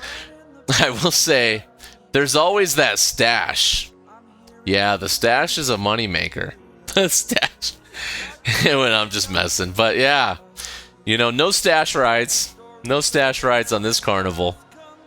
But there are other benefits. I don't know. That sounds creepy when I said it out loud. Oh, but like I was saying before, guys, I did cancel the charity. That was back in my day. What is up, Midas? Midas, I will respond back to you, by the way, when I get off of here. I'll be going to bed pretty soon, but I'll respond to you before I go back to bed. I won't put out nothing on this stream, but I'll just let you know I'm going to respond. Midas, thank you for being here. Thank you for being a part of this. I don't know how long you've been lurking. Well, Fook. Fook it. What do I have to lose, big man? Well, thank you. Thank you for the follow. Thank you for the follow, Jake the Cake. Jake the Cake. Well, you know what? Jake said he's from England, so let's play him some of the English national anthem that we have on this stream. This is what we call the English national anthem. Jiggle, jiggle. It folds. I like to see you wiggle, wiggle. For sure. Make me wanna dribble, dribble. You know, riding in the Fiat. You really have to see it. But yes, after all that, after all the explanations, after the pulling the food out of the starving kid's mouth, I did get my charity renewal canceled. I did pay 2 months of a very large amount though. So I will say that I do feel morally okay. I do feel ethically okay because of that. It just sucked to have to call and explain myself multiple times that I need to charitable. Yeah, I felt charitable. But did I feel charitable after I canceled it? Maybe not. But at the time when I was doing the charity, it wasn't too bad. It just that second month I was like, "Oh shit. I wasn't expecting to pay that amount again." I literally have no clue how to fix it. LOL. I can always get one of my Israeli friends. And all of them are rather good looking. Yeah. Yeah, there's Israelis are a good looking group of bunch, you know, good looking group of bunch, a good looking group or a good looking bunch. Let's say good looking bunch out there, right? Out there in the Middle East. So, but I don't know if that's gonna fix the situation, man. Sometimes people, if someone's not to put it down or anything, but if somebody was, if the person was, infatuated with the personality as well as the beauty, then that might not make a difference. I have met a lot of beautiful women that are not the greatest personality, and I know that is not that's everybody, right? We've all met people of the opposite, attraction, the person that we're attracted to, and then we meet them, we see them, our blinders come up, right? Our blinders, we're in the fog. We're trying to hey, this person is hot or this person's attractive. Let me just ignore everything else. And then we get in the fog clears up, and then we're in our situation where we're like, how the fuck did I just get here? Why am I here right now? I need to get away. This person is not as attractive as I thought after I had a conversation with them. After that fog is cleared, my blinders have gone away a little bit. They've opened up, and now I see this person for who they are, and I need to get the fuck out of here. Yeah. What happened? Sorry to ask. You probably already said it many times. I've worked in Israel for a year, and I can say Israeli girls are nice. Yes. I will say what happened here in a second. She is honestly both. The one I was gonna send is really good at fixing things and hot. So yeah, you have someone that's good with their hands and somebody that is good with the looks. That is always nice. Desert queens. A lot better than the desert flowers. A lot better. Yeah. In Alaska they had another name for that, but I don't remember. I don't remember what the Alaska name was for the desert flower. The situation was that I put up a sizable donation last month for a charity, and my first wife was Israeli. Wow, that's nice. And I imagine she was fairly easy on the eyes as well, right? Yeah, Israeli women are known to be attractive, which is nice. As of a lot of other countries, obviously. People all over. What is it? Probably a snowflower. A snowflower. Or a snow bunny. I don't know. I don't remember. But bet she was a beaut. Bet she was a beaut. Oh, yeah. So that was Midas that just said that. And I don't know why I didn't realize that was Midas. So Midas has a thing that a lot of people have, Are you remarried there, Midas? She won MS Israel, so would say yes. MS. I don't know what MS stands for. What you call it? That sounds like MS. MS is also like a medical condition. MS? Bullshit. Bullshit. Yeah. I don't know. Obviously, there's a reason why it didn't last, though. So, at the end of the day, No matter what.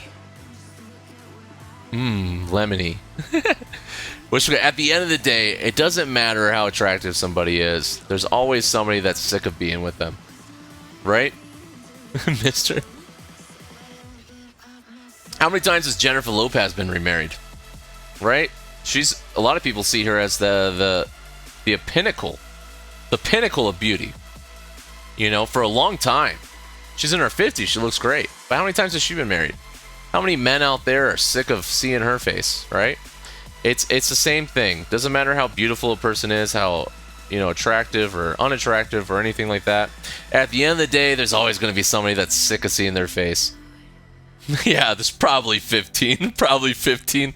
I love it. So, Shake the Cake. I was talking about that I made a decent donation the other month to a charity.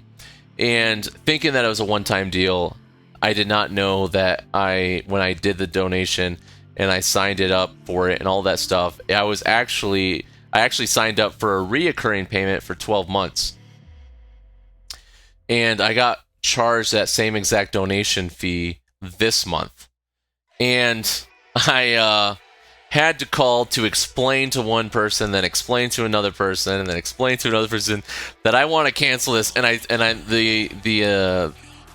the metaphor or whatever that I used was when Randy Marsh was pulling the food out of the starving kid's face in South Park. That's what I felt like. Like, oh, before you cancel this charitable donation in the future, you have to pull the food out of the starving kid's face, and then it will go through.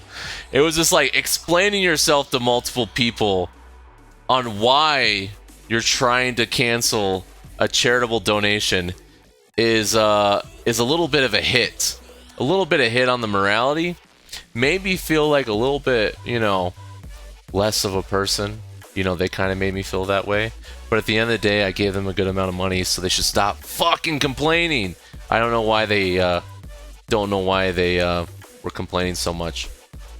However, it all went well, and at the end of the day, we're good. A bit shitty. Yeah. It was a good amount. It was a decent amount of money, and it's enough money where I don't feel comfortable doing that on a recurring payment. I don't feel comfortable with that because then I would have to move things around, and that is not something I want to do. I try to get to charity as much as I can. However, and I'll donate stuff as well. But if I have excess, I think I believe in the law of abundance in a way, where if I have excess, I try to express that and share it. However, it comes to a point where I can't, right? Fun fact, Gal Gadden won Miss Israel. Gal Gatton won Miss Israel. Okay. And was it a bit shitty? Well, if they beg that hard, honestly, they could fuck off, mate. I love the mate.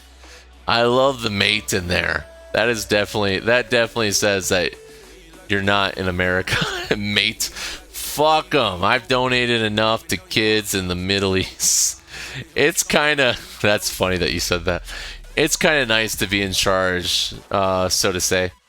That's true, too. Don't know what that's referencing, but Galen is pretty cool. Is pretty cute. Gaddit?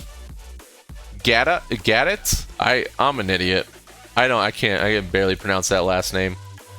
And the name almost doesn't even look real to me. Here we go. We got the Gal Gadget right here if you guys want to see. Mates, come on. There's no way you divorced from Gal Gadget. I didn't marry her. LOL. Let's look at Midas's ex-wife. Let's look at Midas's... Let's look at Midas's ex-wife, also known as Wonder Woman. The wondrous of all women. Is that Midas right there? No, I'm just messing. I know this isn't your... I was just saying because she's a big actress. No, I'm messing with you. I know this isn't your ex-wife.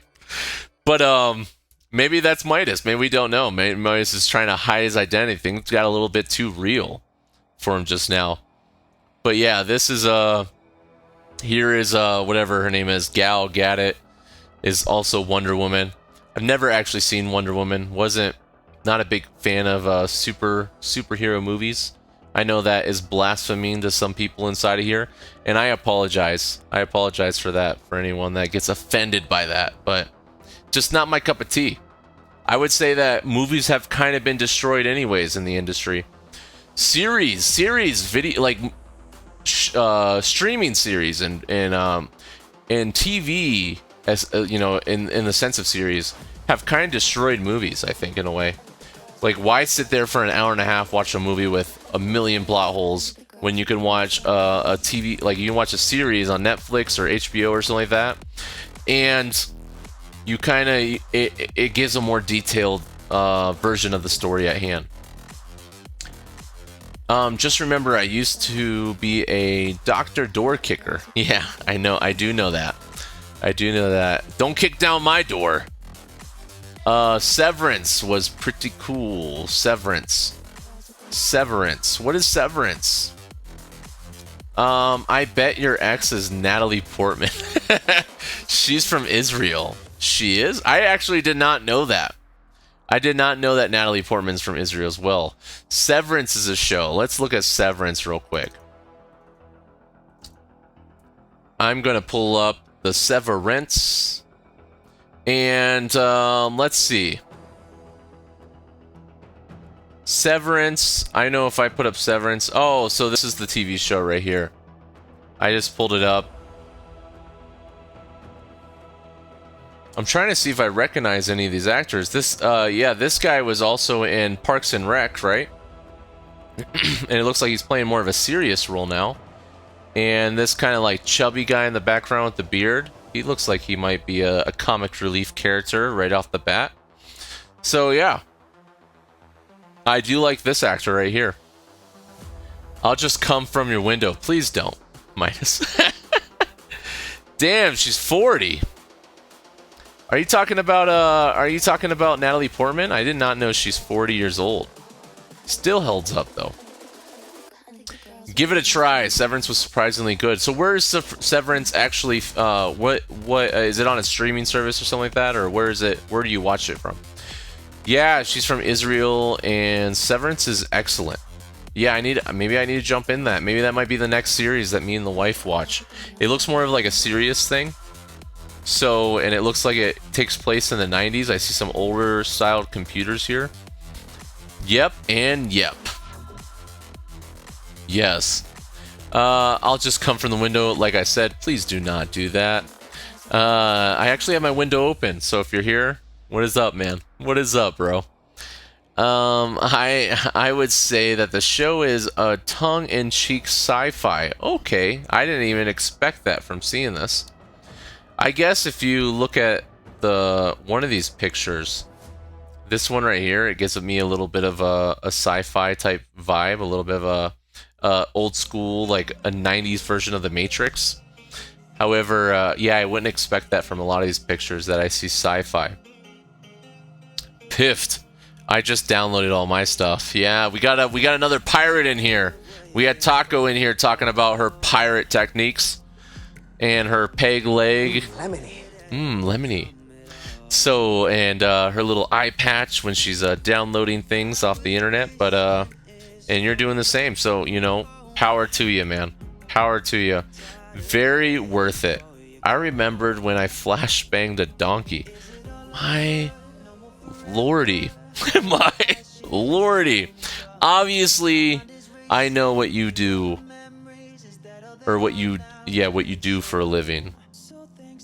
And I imagine you're not flash banging any monkeys nowadays.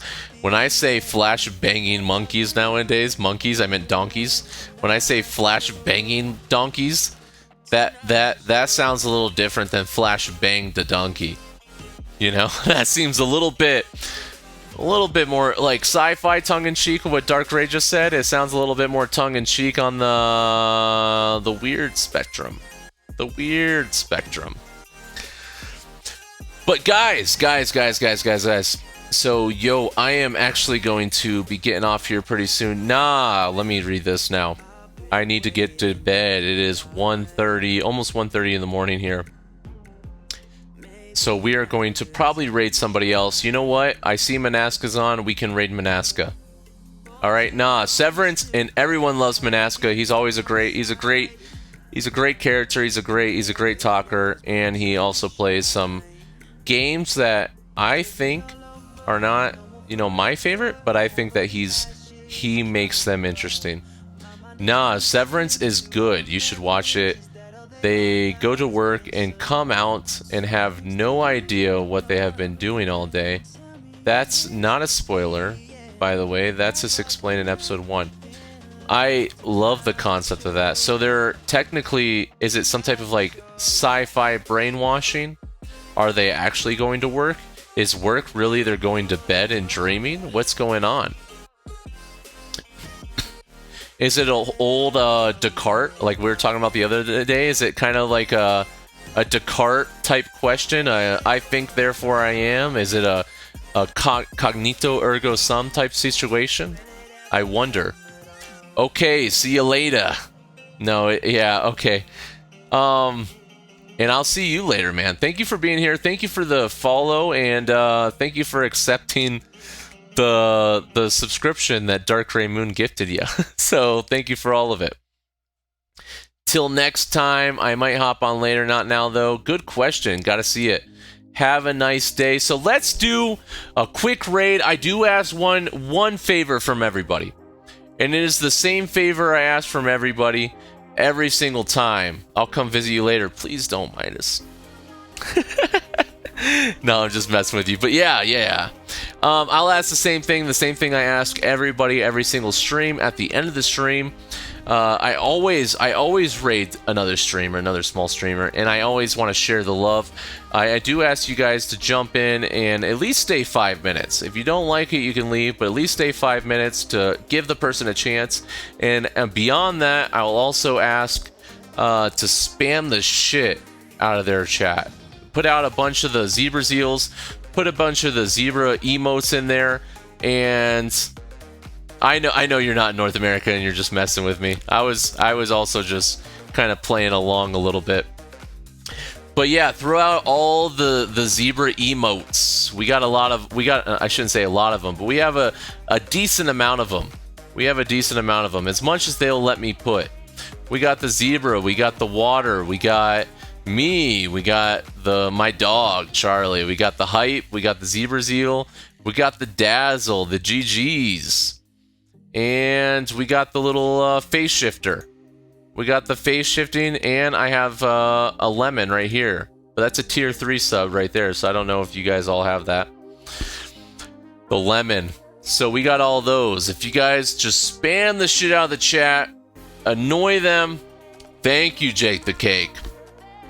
And we're going to raid Minaska. So let me pull up Minaska real quick in my creator dashboard. Let's annoy his chat, and let's let him know that we're here. We're coming in, smaller than when I first started talking, but we're big in heart, and that's all that matters. Some of us are young at heart. Some of us are, but let's do it. I'm gonna do the start raid real quick. You'll see it that it is started, and then we're gonna go over. I want to say thank you for being here. Thank you. I do know them. I actually know them personally. He's a good guy. He's a really good guy, and he also has a big mustache. So thank you guys for being here. Thank you for the subscriptions. Thank you for the follows. Thank you for the channel point redemptions and the engagement within the chat. Thank you for being a part of everything. And until next time, guys, I just want to say peace. Love you guys. I know there's a little bit of lag there because I'm running off Wi-Fi, but thank you for being here. Take it easy, guys, and have a good rest of your weekend. Have a good Memorial Day for all your Americans out there, and all of your non-Americans out there. I hope you have a great weekend as well. So until next time, hope you guys, it's nice warm, it's getting warm out there. Go barbecue this week. All right, love you guys.